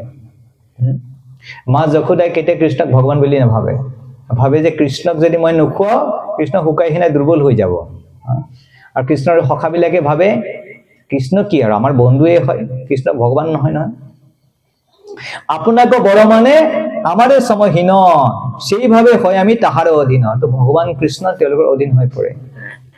মাতা মোরে পুত্র ভাবে করে নবন্ধন, অতিহীন জ্ঞানে করে লালন পালন। মাতা মোরে পুত্র ভাবে করে নবন্ধন, যখন আমাদের কৃষ্ণ বান্ধি পেলায়। সখা শুদ্ধ সখ্যে করে স্কন্ধে আরোহণ, তুমি কোন বড় লোক তুমি আমি হম।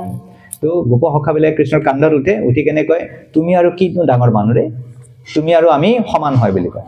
তেনে কৃষ্ণক কয় প্ৰিয়া যদি মান কৰি কৰ এ ভৰ্চন, বেদস্তুতি হৈতে হৰে সেই মোৰ মন। আৰু কৃষ্ণৰ প্ৰেয়সী বিলাকে কেতিয়া কৃষ্ণক ভৰ্চনা কৰে, গালি পাৰে। আৰু কৃষ্ণই কৈছে যে মোৰ যি ভক্তসকলে যেতিয়া মোক গালি পাৰে, সেই গালি বেদস্তুতিতকৈ মোৰ বেছি ভাল লাগে। বেদস্তুতি, বেদৰ পৰা স্তুতি যেতিয়া কৰে তাতে মই যিমান আনন্দ পাওঁ তাতকৈ বেছি আনন্দ কেতিয়া পাওঁ যেতিয়া মোৰ ভক্তবিলাকে, মোৰ প্ৰেয়সী বিলাকে মোক গালি দিয়ে। এই শুদ্ধ ভক্তি লয়া কৰি মই অৱতাৰ, কৰিব বিবিধ হৃদয় অদ্ভুত বিহাৰ। অনুগ্ৰহায় ভক্তানাং মানসং দেহমাশ্ৰিতঃ, ভজতে তদৃশ ক্ৰিয়া য়েসু ত্বা তৎপৰো ভবে। আৰু অনুগ্ৰহায় ভক্তানাং, ভক্তবিলাকক অনুগ্ৰহ কৰিবৰ কাৰণে মানসম দেহম আশ্ৰিত। ভগৱানে কৈছে এই মানুহৰ ৰূপত মই এইকাৰণে আহিছো, এটাই কাৰণ, সেইটো হৈছে মই ভক্তবিলাকক মই অনুগ্ৰহ কৰিব বিচাৰো। আৰু সেইকাৰণে ভজতে তদৃশ ক্ৰিয়া য়েসু ত্বা তৎপৰো ভবে।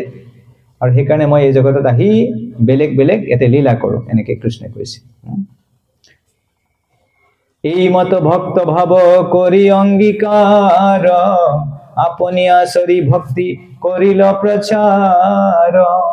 আৰু এনেকে কৃষ্ণই জগতত আহে আৰু ভক্তবিলাকৰ লীলা কৰে আৰু ভক্তবিলাকৰ মন হৰণ কৰে।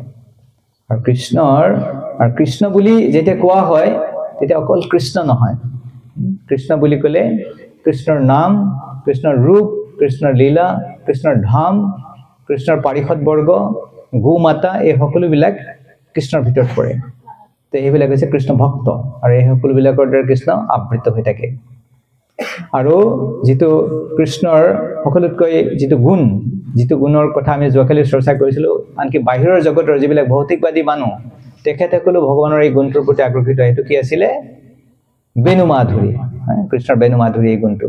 তো ভগৱানে বংশী বজায় আৰু এইটো তেখেতসকলে ভাল পায়। বেণু মাধুৰীৰ বিষয়ে চৈতন্য চৰিতামৃতত ইয়াতে অকণ উল্লেখ কৰিছে। বেণুৰ বিষয়ে কয় যে কৃষ্ণই যেতিয়া বেণু বজায় ব্ৰহ্মা, শিৱ তেওঁলোকৰ ধ্যান ভংগ হৈ যায়, চাৰি কুমাৰৰ ধ্যান ভংগ হৈ যায়। আৰু তেওঁলোকে বুজিব নোৱাৰে, আৰু বুজিব নোৱাৰে কাৰণে তেওঁলোকৰ কৃষ্ণ বংশীধৰক প্ৰণাম কৰে, তেনেকৈ উল্লেখ কৰা আছে। তো চৈতন্য চৰিতামৃত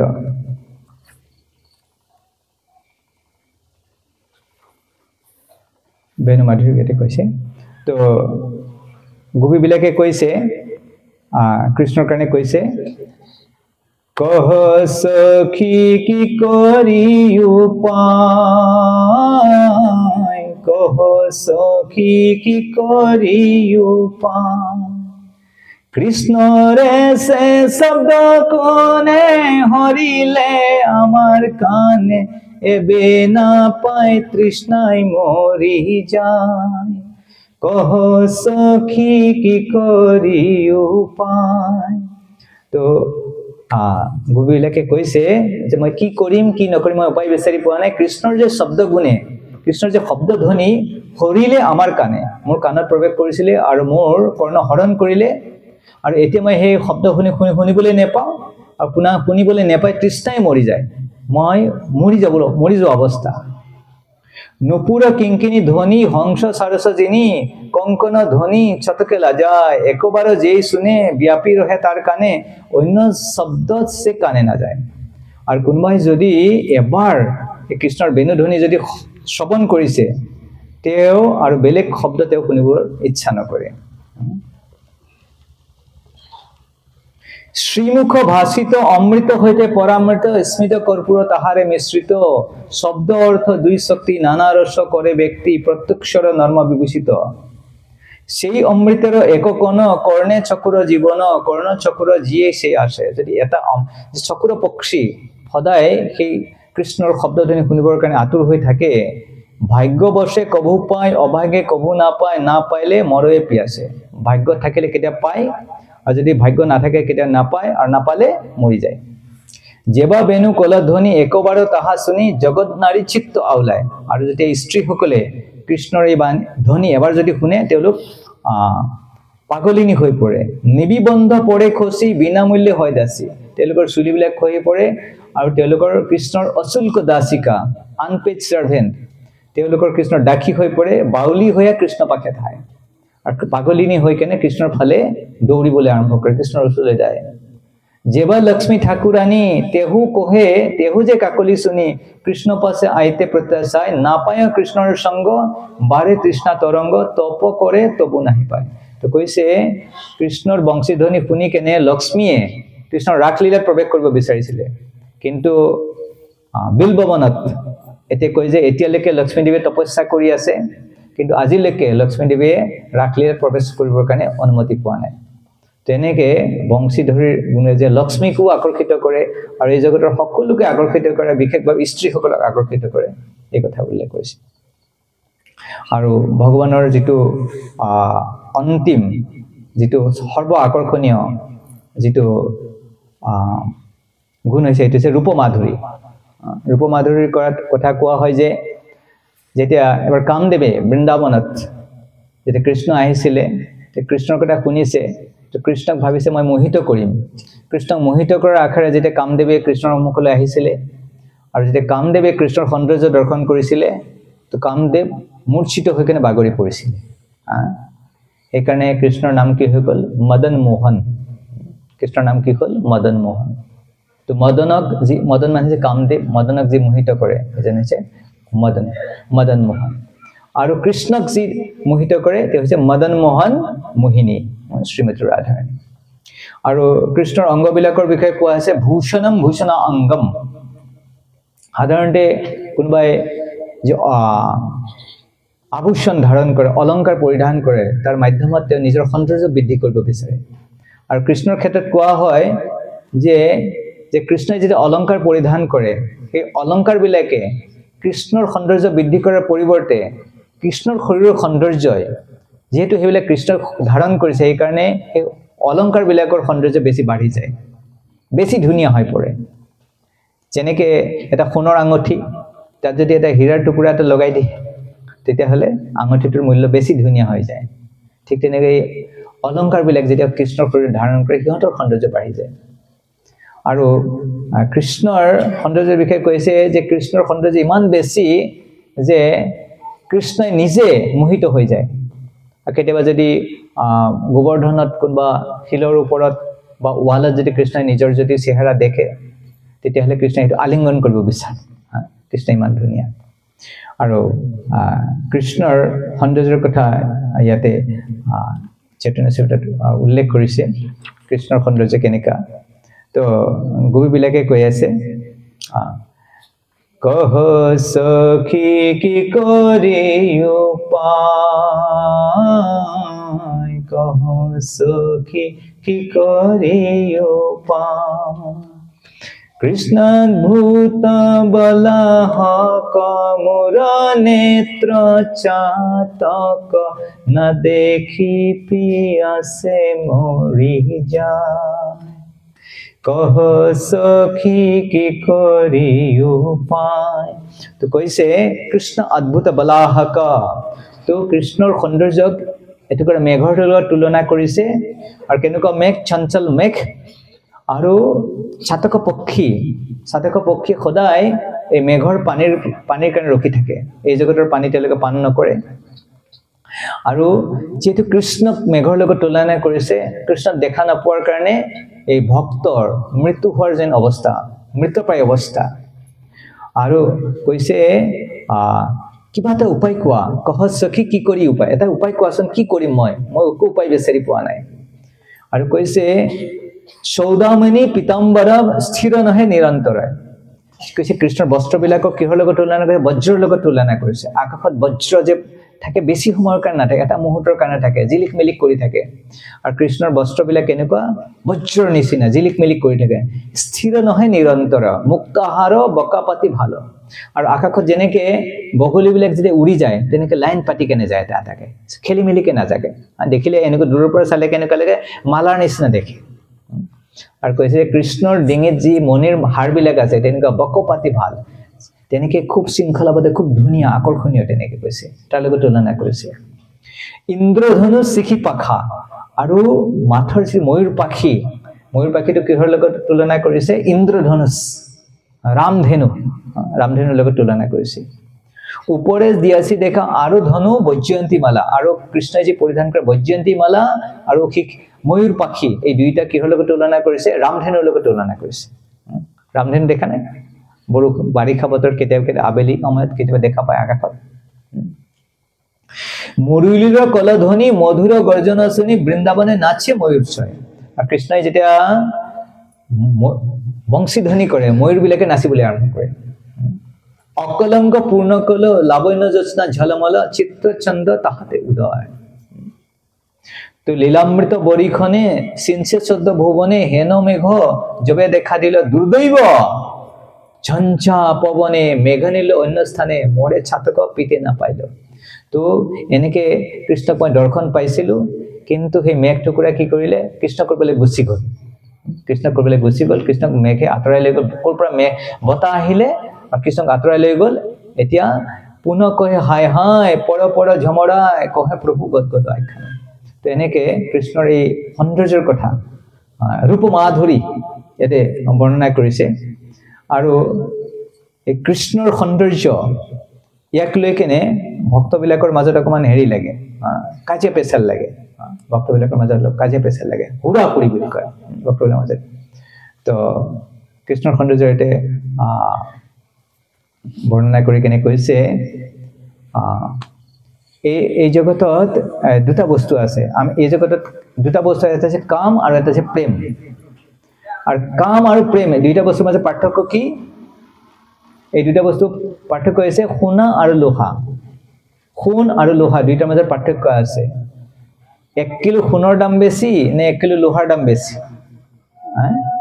সোণ আৰু লোহাৰ কেতিয়া তুলনা নহয়। ঠিক তেনে কাম আৰু প্ৰেম এই দুইটা বস্তুৰ কেতিয়া তুলনা নহয়। আৰু এই জগতত যদিও মানুহে প্ৰেম শব্দটো ব্যৱহাৰ কৰে, কিন্তু আচলতে এই জগতত প্ৰেম নাই। কি নাই এই জগতত? প্ৰেম নাই। এই জগতত কি আছে? কাম আছে। কৈছে কাম প্ৰেম দোহাকাৰ বিবিধ লক্ষণ, লৌহ আৰু হেম জৈছে স্বৰূপে বিলক্ষণ। তো কামক লোহাৰ লগত তুলনা কৰা হৈছে আৰু প্ৰেমক সোণৰ লগত তুলনা কৰা হৈছে। আত্মেন্দ্ৰিয় প্ৰীতিবাঞ্ছা তাৰে বলি কাম, কৃষ্ণেন্দ্ৰিয় প্ৰীতি ইচ্ছা ধৰে প্ৰেম নাম। আৰু যেতিয়া আমি নিজৰ ইন্দ্ৰিয় প্ৰীতিৰ কাৰণে আমি কিবা কৰিব চেষ্টা কৰোঁ, সেইটো কাম বুলি কোৱা হয়। আৰু যেতিয়া আমি যিবিলাক কৰ্ম কৰোঁ, যিবিলাক প্ৰয়াস কৰোঁ, সেইবিলাক যে কৃষ্ণৰ ইন্দ্ৰিয় প্ৰীতিৰ কাৰণে কৰা হয়, সেইটো কি বুলি কোৱা হয়? প্ৰেম বুলি কোৱা হয়। আত্মেন্দ্রিয় প্রীতিবাঞ্ছা তারে বলি কাম, কৃষ্ণেন্দ্রিয় প্রীতি ইচ্ছা ধরে প্রেম নাম। তো কামের তাৎপর্যে নিজের সম্ভোগ কেবল, কৃষ্ণ সুখ তাৎপর্যে মাত্র প্রেমত প্রবল। তো লোক ধর্ম, বেদ ধর্ম, দেহ ধর্ম কর্ম, লজ্জা ধৈৰ্য দেহ সুখ, আত্ম সুখ মৰ্ম। তো এনেকে গোপীবিলাকে যিমানবিলাক দেহ ধৰ্ম, পতি ধৰ্ম, সমাজ ধৰ্ম, বেদ ধৰ্ম যিমানবিলাক সববিলাক ত্যাগ কৰিছিলে। কাৰ কাৰণে? কৃষ্ণৰ কাৰণে। असामहं चरण रेणु सामहं श्याम वृंदावने किमपि गुल्मनदौषिधिनाम या दुस्तज आर्य पथं सहित्वा भेजुर मुकुंद पदपीम श्रुतिभिर्विमृक्कम। केवल गोविंदर शरण कमल भजना কৰিবৰ কাৰণে তেওঁলোকৰ যিমান বিলাক এইবিলাক কেতিয়াও বৈদিক সমাজত এইবিলাক বস্তু কেতিয়াও ত্যাগ কৰিব নোৱাৰে। আৰু এইবিলাক ত্যাগ কৰিলে সমাজে তেওঁক ৰিজেক্ট কৰি দিয়ে। আৰু গোপীবিলাকে সিহঁতবিলাক সব ত্যাগ কৰিছে। দুষ্টে যে আৰ্য পথ নিজ পৰিজন নিজৰ আত্মস্বজনক ত্যাগ কৰিছে। স্বজন কৰে যত তাৰণ ভৰ্ষণ, সকলে ভৰ্ষণা কৰিছে। সৰ্ব ত্যাগ কৰি কৰে কৃষ্ণেৰ ভজন, কৃষ্ণ সুখ হেতু কৰে প্ৰেম সেৱন। কেৱল কৃষ্ণৰ সুখৰ কথা বিবেচনা কৰি সব ত্যাগ কৰিছে। ইহাকে কহিয়ে কৃষ্ণে দৃঢ় অনুৰাগ, স্বচ্ছ ধৌত বস্তে জৈছে নাহি কোনো দাগ। তো যেনেকে ধোৱা বগা বস্ত্ৰ এটুকুৰাত কোনো দাগ নাথাকে তেনেকুৱা নিষ্কলংক, নিজৰ কাৰণে অকমানো ইচ্ছা নাই, কেৱল কৃষ্ণৰ কাৰণে সব কৰি আছে। অতএব কাম প্ৰেমে বহুত অন্তৰ, কাময় অন্ধতম প্ৰেম নিৰ্মল ভাস্কৰ। একদম উজ্জ্বল সূৰ্য সদৃশ আৰু কাম হৈছে ঘোৰ অন্ধকাৰ। অতএব গোপীগণেৰ নাহি কাম গন্ধ, কৃষ্ণ সুখ লাগি মাত্ৰ কৃষ্ণ সে সম্বন্ধ। গোপীবিলাকৰ প্ৰেমত কৃষ্ণ নিজৰ কাৰণে অকমানো কামৰ গোন্ধই নাই। সেইকাৰণে নাৰদ মুনিয়ে নাৰদ ভক্তি সূত্ৰত কৈছে যথা ব্ৰজ গোপিকা নাম। ব্ৰজৰ গোপীবিলাক হৈছে কৃষ্ণৰ সকলোতকৈ ডাঙৰ ভক্ত। আত্ম সুখ দুঃখে গোপীর নাহিক বিচার, কৃষ্ণ সুখ হেতু করে সব ব্যবহার। কৃষ্ণ লাগি আর সব করি পরিত্যাগ, কৃষ্ণ সুখ হেতু করে শুদ্ধ অনুরাগ। তো ভগৱানে কৈছে মই গীতাত এটা প্ৰতিজ্ঞা কৰিছিলো, ভাগৱত গীতাত। কি প্ৰতিজ্ঞা কৰিছিলো? যেই যথামাং প্ৰপদ্যন্তে তাং তদেব ভজামি। যোনে মোক যি ধৰণে ভজনা কৰিব মই তেওঁক সেই হিচাপে তেওঁক মই পুৰস্কৃত কৰিম।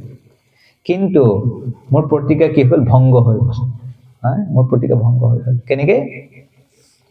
কৃষ্ণেৰ প্ৰতিজ্ঞা এক আছে পূৰ্ব হইতে, যে জৈছে ভজে কৃষ্ণ তাৰে ভজে তৈছে। যোনে যেনেকে ভজনা কৰিব কৃষ্ণ তেওঁলোকক তেনেকে পুৰস্কৃত কৰিব। সে প্ৰতিজ্ঞা ভঙ্গ হইল গোপীৰ ভজনে, তাহাতে প্ৰমাণ কৃষ্ণ শ্ৰীমুখ বচনে। কৃষ্ণই যি প্ৰতিজ্ঞা কৰিছিল ভাগৱত গীতাত, সেই প্ৰতিজ্ঞা ভঙ্গ হল। যে গোপীসকলে এনেকে কৃষ্ণৰ ভজনা কৰিলে কৃষ্ণই ভাগৱতত কৈছে যে মই তোমালোকক একো প্ৰতিদান দিব নোৱাৰো। কৈছিলে মই দিম বুলি কৈছিলে। তো কৃষ্ণ এনেকুৱা অৱস্থা হৈ গ'ল যে একো দিব নোৱাৰে। তো কৃষ্ণ ভাগৱতত কৈছে ন পাৰয়হং নিৰবৈদ্য সংযুতাং, ন পাৰে সসাধু কৃতম বিবুধ আয়ুষ্যা পিবহ, यामा भजन दुर्जय गेह শৃঙ্খলাহ সংবৃৎস তদ্ব প্রতিয়াত সাধনা।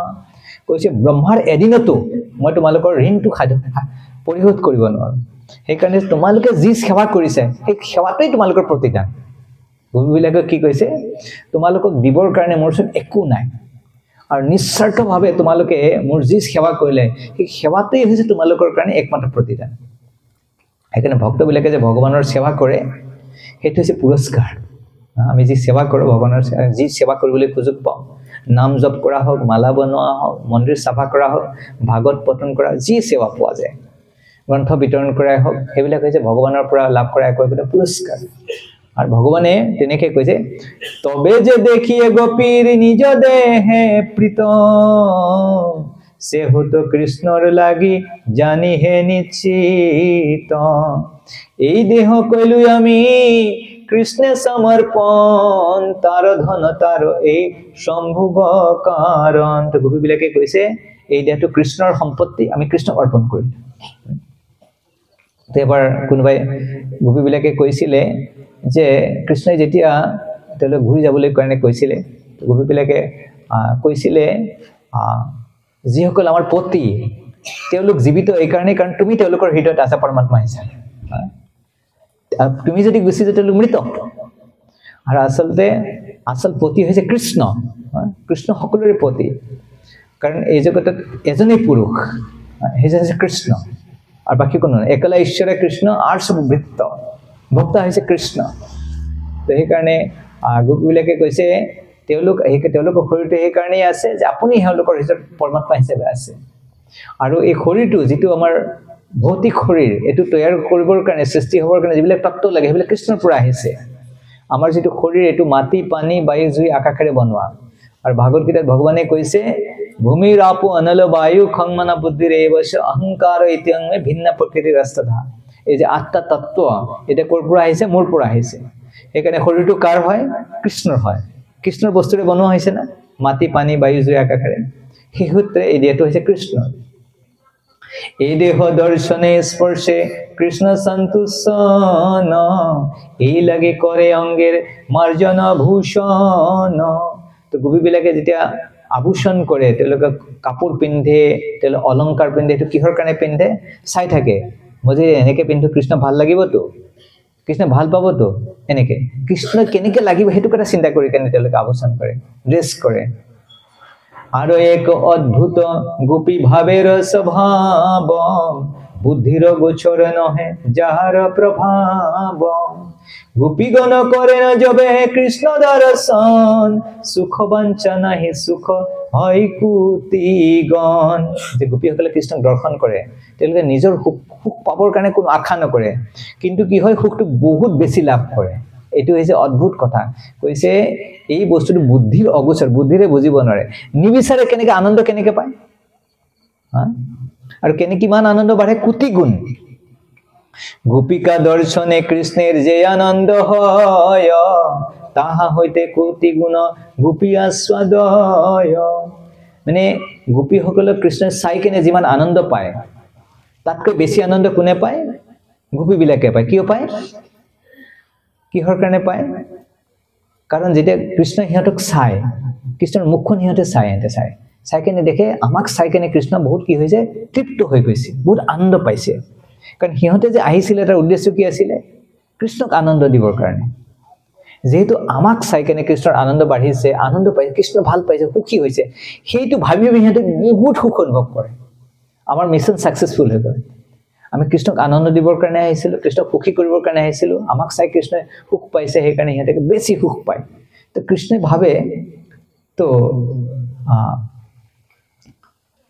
তাসবাৰ নাহি নিজ সুখ অনুৰোধ তথাপি বাঢ়ে সুখ পৰিল বিৰোধ এই বিৰোধৰ একমাত্ৰ দেখি সমাধান গোপিকাৰ সুখে কৃষ্ণ সুখ পৰ্যবসান গোপিকা দর্শনে কৃষ্ণের বারে প্রফুল্লতা সে মাধুর্যে বাড়ে যার নাহি কসমতা আমার দর্শনে কৃষ্ণ পাইল এত সুখ এই সুখে গোপীর প্রফুল্ল অঙ্গ মুখ গোপী শোভা দেখি কৃষ্ণের শোভা বাড়ে যত কৃষ্ণ শোভা দেখি গোপীর শোভা বাড়ে তত তো গোপীসকলক দেখা পালে প্ৰফুল্লিত বদন কৃষ্ণ সন্তুষ্ট হল আৰু কৃষ্ণ সুখী দেখা পায় গোপীবিলাকৰ আনন্দ আৰু বাঢ়িলে আৰু তাৰপিছত যেতিয়া কৃষ্ণই গোপীবিলাক আকৌ চাইছে দেখিছে সিহঁতে বহুত আনন্দ পাইছে তে সিহঁতক দেখা পাই কৃষ্ণৰ আনন্দ আৰু বেছি বাঢ়িছে আৰু কৃষ্ণৰ যেতিয়া আনন্দটো আৰু বেছি বাঢ়িছে তেতিয়া গোপীসকলৰ আনন্দ আৰু তাতকৈ বাঢ়িছে এনেকে তেওঁলোকৰ মাজত কম্পিটিশন লাগি প্ৰতিযোগিতা লাগি থাকে এনেকে আনন্দটো ইজনৰ হিচাপে বাঢ়ি গৈ থাকে সেইকাৰণে কৈছে বুদ্ধিৰ অগোচৰ তো এই জগতত তেনেকুৱা কেতিয়াও নহয় যে বাঢ়ি আছে এটা হেক হৈ যায় অলপমান থাকে তাৰপিছত হেক হৈ যায় তাৰপিছত ফাইটিং লাগে হয় কি নাই বিয়া হোৱাৰ আগতে কেতিয়া ল'ৰা ছোৱালীয়ে ভাল পাই ইজনী সিজনক তাৰপিছত ঘৰৰ মা দেউতাক কথা নুশুনি কেনে বিয়া বাৰু কৰায় তাৰপিছত দুদিনমান থকাৰ পিছতে কাজিয়া পেচাল লাগে ফোন মাৰি থাকে দেউতা মা ফোন মাৰি থাকে হয় কি না কাজিয়া পেচাল লাগে তো এই জগতত আনন্দটো বাঢ়ি নাথাকে এটা সময়ত কি হৈ যায় হেক হৈ যায় কিন্তু কৃষ্ণৰ ক্ষেত্ৰত কি হয় এইটো বাঢ়ি থাকে কৈছে এই মত পৰস্পৰ পৰে হুৰা হুৰি পৰস্পৰ বাৰে কেহ মুখ নাহি মুৰি হুৰা হুৰি লাগে সিহঁতৰ কোনেও পৰাজয়ৰ নাম নলয় আনন্দ বাঢ়িয়ে থাকে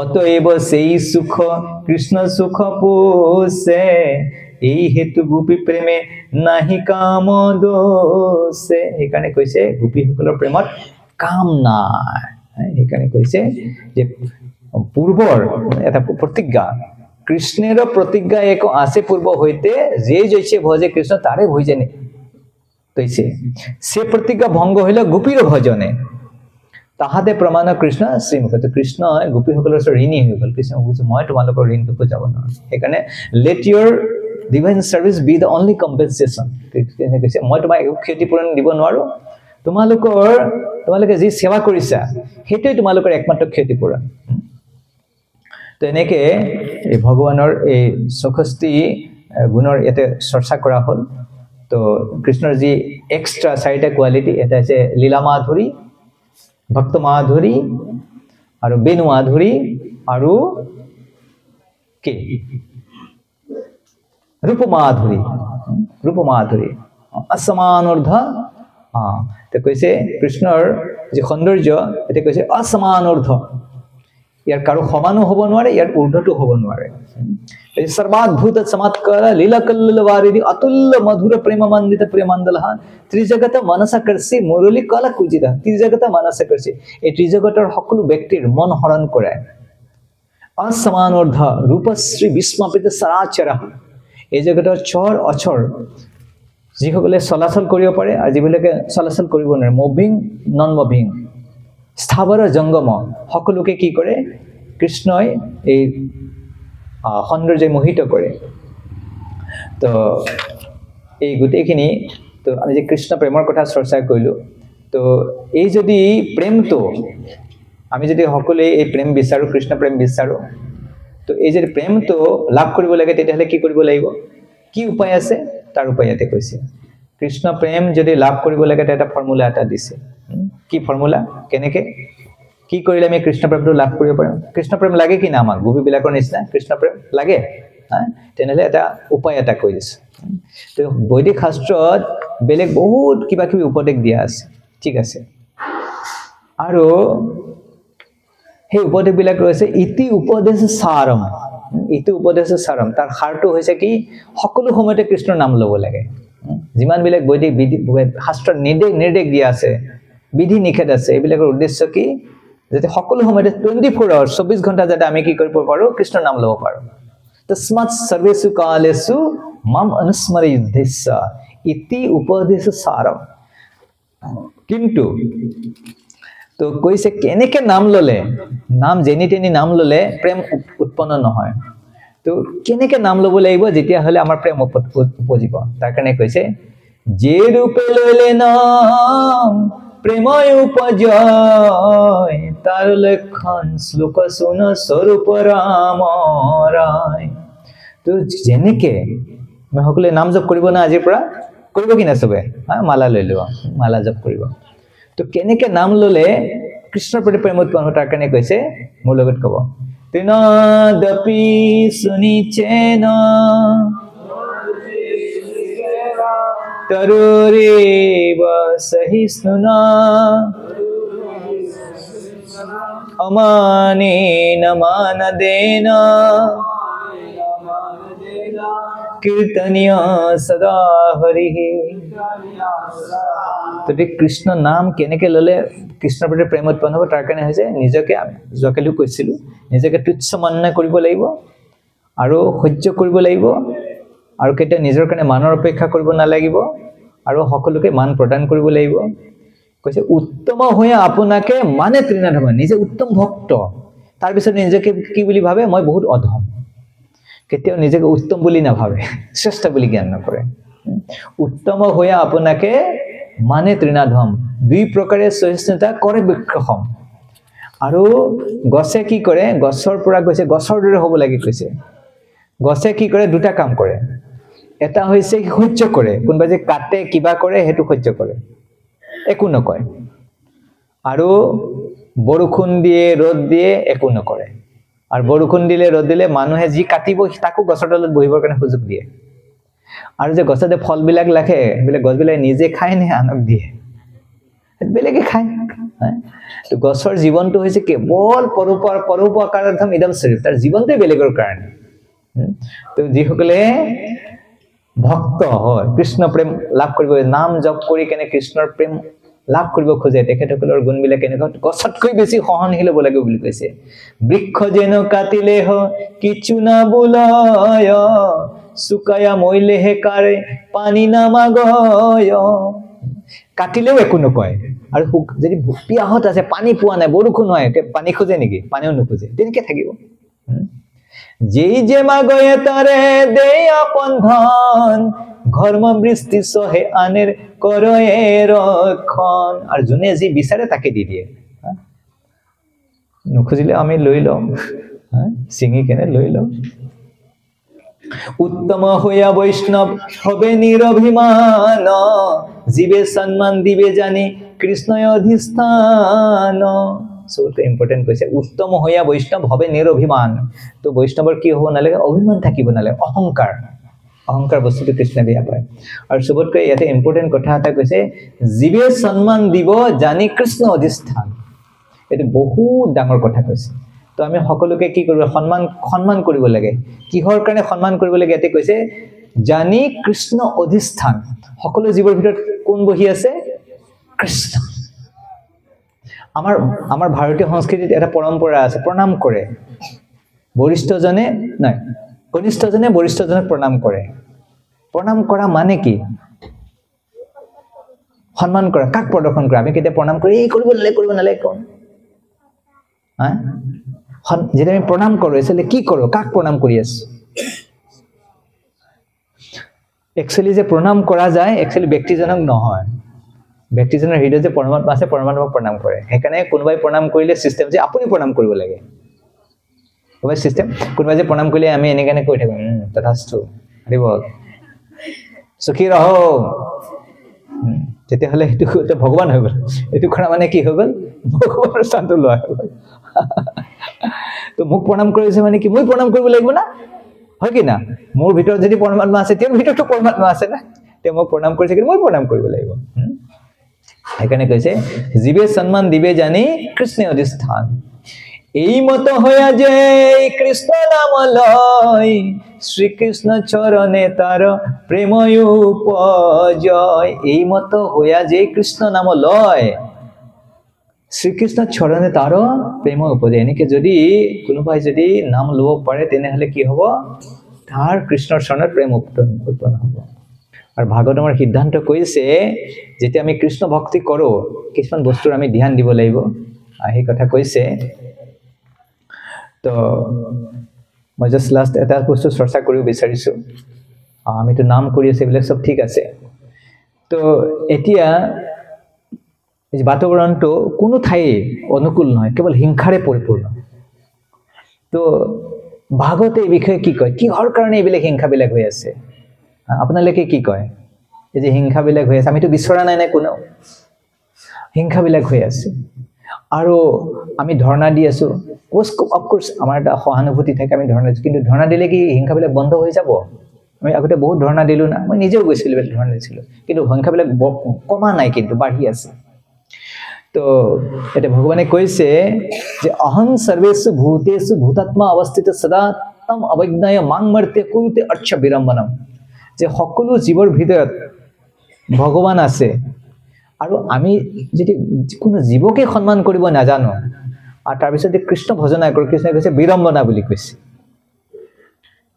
কৃষ্ণই বিচাৰে কি? আমি কৃষ্ণৰো পূজা কৰোঁ, কৃষ্ণৰো উপাসনা কৰোঁ, আমি কৃষ্ণ ভক্ত। এটা সময়ত আমি কৃষ্ণই কি বিচাৰে?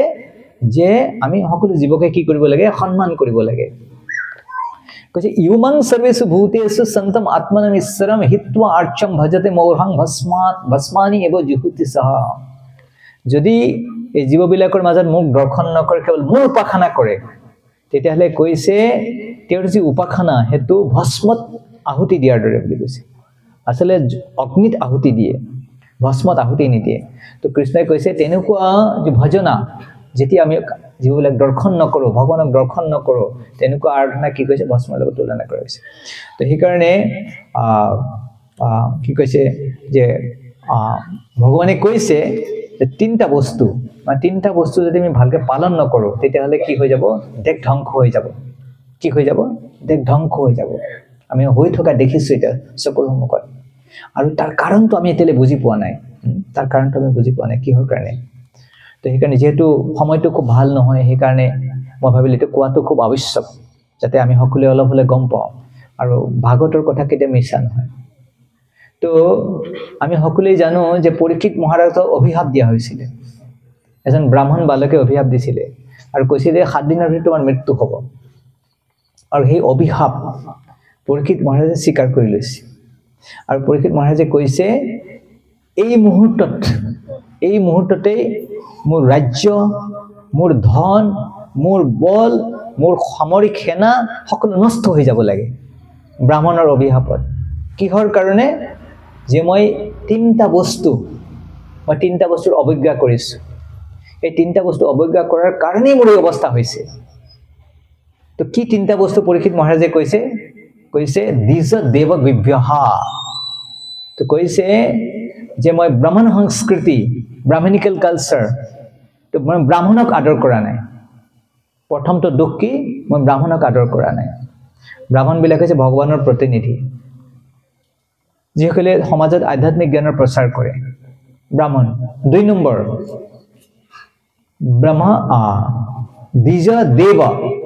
দ্বিজ মানে ব্ৰাহ্মণ আৰু দেৱ মানে হৈছে ভগৱান ভগৱত চেতনা কৃষ্ণ চেতনা মই সেইটো পালন কৰা নাই মই কৃষ্ণ চেতনাৰ কি কৈছোঁ অসন্মান কৰিছোঁ এইটো প্ৰচাৰৰ কাৰণে মই কোনো উদ্যোগী হোৱা নাই মই নিজেও পালন কৰা নাই আৰু 3 নম্বৰটো হৈছে গভ্যঃ মই কি কৰিছোঁ গোমাতাক ৰক্ষা কৰা নাই এই তিনিটা বস্তু কি কৈছে অদ্বৈব ৰাজ্যং বলৰিদ্ধ কোশম প্ৰকোপিত ব্ৰহ্ম কুলানলোমে দহতু অভদ্ৰস্য পুনৰ্নৱে অভূত পাপীয়সি ধীৰ দ্বিজ দেৱ গভ্যঃ কৈছে এনেকুৱা হ'ব লাগে যে আগলৈ কোনেও যাতে এনেকুৱা ভুল কৰিব কাৰণে সাহস নকৰে তো এই তিনিটা বস্তু দ্বিজ দেৱ গভ্যঃ তো মই আপোনালোকে সকলোকে এটা অনুৰোধ কৰিব বিচাৰিম তো ইয়াতে কৈছে পূৰ্বতে লিখিছে যেতিয়া ধন আৰু শাৰীৰিক বল তিনিটা বস্তুৰ কাৰণে ব্যৱহাৰ কৰা নহয় এটা হৈছে ব্ৰাহ্মণ সংস্কৃতিৰ প্ৰচাৰৰ কাৰণে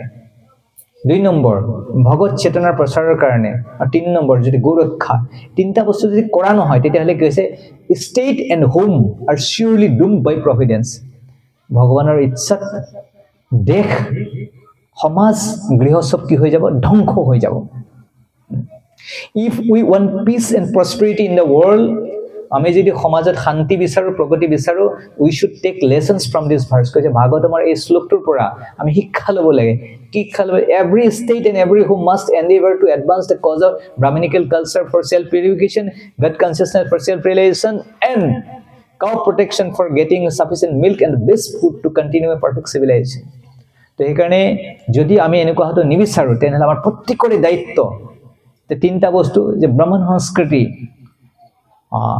আমাৰ যে সংস্কৃতি বৈদিক সংস্কৃতি যে বাছি থাকে হেতুৰ কাৰণে আমি প্ৰয়াস কৰিব লাগিব আৰু 2 নম্বৰ হৈছে ভগৱত চেতনাৰ যাতে প্ৰচাৰ হয় আৰু 3 নম্বৰ গোৰক্ষা আৰু তেতিয়াহ'লে আমাৰ শান্তি সমৃদ্ধি আৰু প্ৰগতি আহিব মই এটা কথা ক'ব খুজিছোঁ যে যিবিলাক আমি গো সেৱা আমি সবেই কৰোঁ যেতিয়া গোমাতা গাখীৰ নিদিয়ে তেতিয়া আমি গোমাতাবিলাক ক'ত পঠাই দিওঁ বজাৰত পঠাই দিওঁ বিক্ৰী কৰোঁ আৰু আমাৰ বৈদিক শাস্ত্ৰত কৈছে গো হৈছে মাতা আমাৰ মায়ে আমাক গাখীৰ 9 মাহলৈ দিয়ে বা 7 মাহলৈ দিয়ে তাৰপিছত গোটেই জীৱনটো গোমাতাই আমাক গাখীৰ দিয়ে সেইকাৰণে গো আমাৰ সকলোৰে মাতা কোনেও অস্বীকাৰ কৰিব নোৱাৰে সকলোৰে হিন্দুৰ কাৰণে মুছলিমৰ কাৰণে খ্ৰীষ্টানৰ কাৰণে সবৰ কাৰণে মাতা কোনে গাখীৰ নাখায় কাৰণে সবেই গাখীৰ খায় না সবৰ কাৰণে মা আৰু বলদ গৰুৰে কি কৰা হয় হাল মাৰিবৰ কাৰণে বস্তুবিলাক অনা নিয়া কৰিবৰ কাৰণে ব্যৱহাৰ কৰা হয় তো বলদটো আমি নাৰাখোঁ ডাইৰেক্ট বজাৰত পঠাই দিওঁ বিক্ৰী কৰোঁ আৰু বজাৰত যে বিক্ৰী কৰাৰ পিছত কোনে পালন কৰিব সেইটো ক'ত যাব সেইটো মই নকওঁ ইয়াতে ক'ত পঠায় নহলে অসমত বেলেগ দেশ বাহিৰতো গুচি যায় আৰু যিবিলাক মানুহে ধৰি লৈছে বোলে হত্যা কৰি আছে গোহত্যা কৰি আছে তো সেইবিলাকক হত্যা কৰাৰ অকল তেখেতসকলে দায়ী নে আমিবিলাকো দায়ী আমিবিলাকে যে অকল গাখীৰ খোৱাৰ নামত তো আমি কি কৰিছো গাখীৰ দিয়া বন্ধ হলে বিক্ৰী কৰিছো আমি সকলোৱে জানো যে বিক্ৰী কৰাৰ পিছত এইবিলাক ক'ত যাব কসাইখানাত যাব নহলে বাহিৰত যাব তেওঁলোকে মাৰি কেনে খাব আৰু আমি এতিয়া ধৰ্ণা দি আছো মই এটা কথা অনুৰোধ কৰিব খোজো ধৰ্ণা দিয়ক মোৰ আপত্তি নাই কিন্তু প্ৰথমতে আপোনালোকে এটা ব্ৰত লওক যে আজিৰ পৰা আমি গোমাতা বজাৰত বিক্ৰী নকৰো ব্ৰত ল'ব পাৰিব যিসকলক আমি আঙুলি দেখাই আছো যে তোমালোকে গোহত্যা কৰিছে সাপ্লাই কোনে কৰে মই সৰু কালত মই যেতিয়া সৰু আছিল মই দেখা পাইছো বাচ্চা আছিল যেতিয়া আমাৰ গাঁৱত এটা বলত বেমাৰ হৈছিল মৰমৰ অৱস্থা হৈছিল ওচৰত বিক্ৰী কৰিছিল ঠেলাত ভৰাই কেনে লৈ গৈছিল কেৱল অকণমান পইচাৰ কাৰণে তো সেই কাৰণে আমি বেলেগক আঙুলি দেখাই থাকো তো ইয়াতে ভাগৱতত পুৰা ক্লিয়াৰলি লিখা আছে তিনটা বস্তু তাৰ এটা আছে গো ৰক্ষা আমি গো সেৱা কৰাৰ কথা ভাগৱতত কোৱা নাই গীতাতো কোৱা নাই ভাগৱততো গো সেৱাৰ কথা কোৱা নাই গীতায়ো কি কৈছে গো ৰক্ষাৰ কথা কৈছে আৰু ভাগৱতেও কি কৈছে গো ৰক্ষাৰ কথা কৈছে আৰু মা দেউতাক কেতিয়াও আমি বুঢ়া হলে ঘৰৰ পৰা বাহিৰ কৰি নিদিও পেলাই দিয়ে আমি যদি বুঢ়া হও আমাক যে ঘৰৰ পৰা উলাই দিয়ে আমাৰ কেনেকা লাগিব এবাৰ ভাবক আমি মন্দিৰত আছে সেৱা কৰিছো আমাক যে বুঢ়া হলে আমি যে সেৱা কৰিব আমাক যে মন্দিৰৰ পৰা উলাই দিয়ে আমাৰ কেনেকা লাগিব তো সেই কাৰণে মই একদম বিনম্ৰ হৈ ৰিকুৱেষ্ট কৰিছো যে আপোনালোকে যি কৰে কৰক কিন্তু এটা বস্তু বন্ধ কৰক যে গো ৰক্ষা কৰক বজাৰত বিক্ৰী কৰিবলৈ বন্ধ কৰক যদি গাখীৰ খাইছে মৃত্যু মৰালৈকে ঘৰত ৰাখক আৰু গোমূত্ৰটো দিব না গাখীৰ গৰুৰ মাতাৰ পৰা অকল গাখীৰ এটা মূল্যৱান বস্তু আহে নেকি গোবৰৰ কোনো মূল্য নাই গোমূত্ৰৰ কোনো মূল্য নাই তো সেই কাৰণে মই যিমান বুজিছো শাস্ত্ৰ পঢ়ি কেনে তো এটা কথাই বুজিছো এই প্ৰভুপাদে যিটো কথা লিখাইছে মই চকুৰ সন্মুখত প্ৰভুপাদৰ যিবিলাক বাক্য মই চকুৰ সন্মুখত মই দেখি আছো প্ৰভুপাদে ইয়াতে লিখিছে the society the country and home will doom মানে বুজি পাইছেনে ডুবি যাব নষ্ট হৈ যাব এতিয়া নিউজ খুলিলে আপুনি দেখা পাব এইবিলাক তাতে যিখন দেশত এই ঘটনাবিলাক হৈছে তাতে তেজৰ নৈ বৈ যায় জানে গোমাতাৰ তেজৰ নৈ বৈ যায় তেতিয়াতো আমি কোনো ধৰ্ণা দিয়া নাই যেতিয়া গোমাতাবিলাক বজাৰত লৈ বিক্ৰী কৰে তেতিয়াতো আমি কোনো বিৰোধ কৰা নাই আৰু যেতিয়া তাৰ ৰিয়েকশ্যনটো দেখা পাইছো তেতিয়া আমি হাই কৰি আছো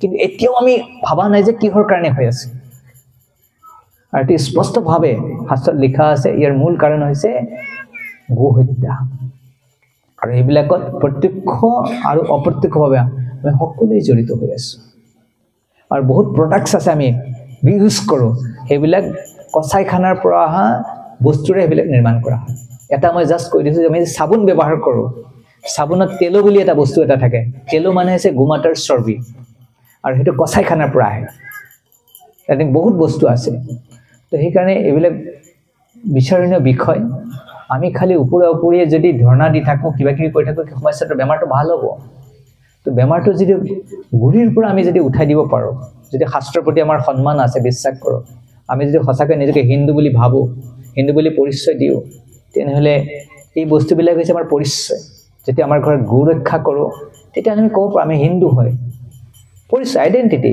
আমি যে ক'লেতো নহয় বস্তুৰ পৰিচয় লাগিব না তো এইকাৰণে মই যিমান বুজিব পাৰিছো যদি এই বস্তুবিলাক আমাৰ কৰো তেতিয়াহ'লে এইবিলাক শান্তি সময় এইবিলাক বস্তু ঘূৰি নহ'লে অশান্তি হোৱাটো একদম স্বাভাৱিক ৰিয়েকশ্যনটো হ'বই কাৰণ চায়েন্সেও কয় every action has a equal and opposite reaction প্ৰতিটো কৰ্মই এটা সমান আৰু বিপৰীতমুখী প্ৰতিক্ৰিয়া আছে মই যদি বল এটা বলত মাৰি দিওঁ প্লাষ্টিক বল এটা একো ঘূৰি মোৰলৈকে আহিব তো সেইকাৰণে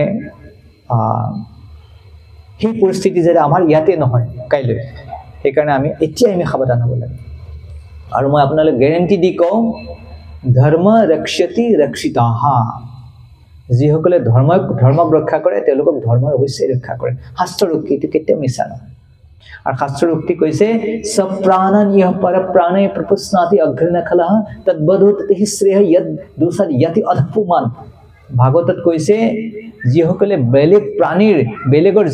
বেলেগৰ প্ৰাণৰ বিনিময়ত জীয়াই থাকে তেওঁলোকক প্ৰাণদণ্ড দিব লাগে কাৰণ নহলে সেই দুখৰ কাৰণে তেওঁৰ অধোগতি হ'ব সেইকাৰণে এনেকুৱা হ'ব নালাগে যেন আমি আৰু নামটো কৰবাত যাতে সোমাই থাকে এইবিলাকত এইটো হ'ব নালাগে তো ঠিক আছে মই ইয়াতে ৰখিছো তেন্তে এতিয়া হৰে কৃষ্ণ কৃষ্ণ কৃষ্ণ হৰে হৰে হৰে ৰাম ৰাম ৰাম হৰে হৰে তো সকলোকে বহুত বহুত বহুত বহুত ধন্যবাদ হৰে কৃষ্ণ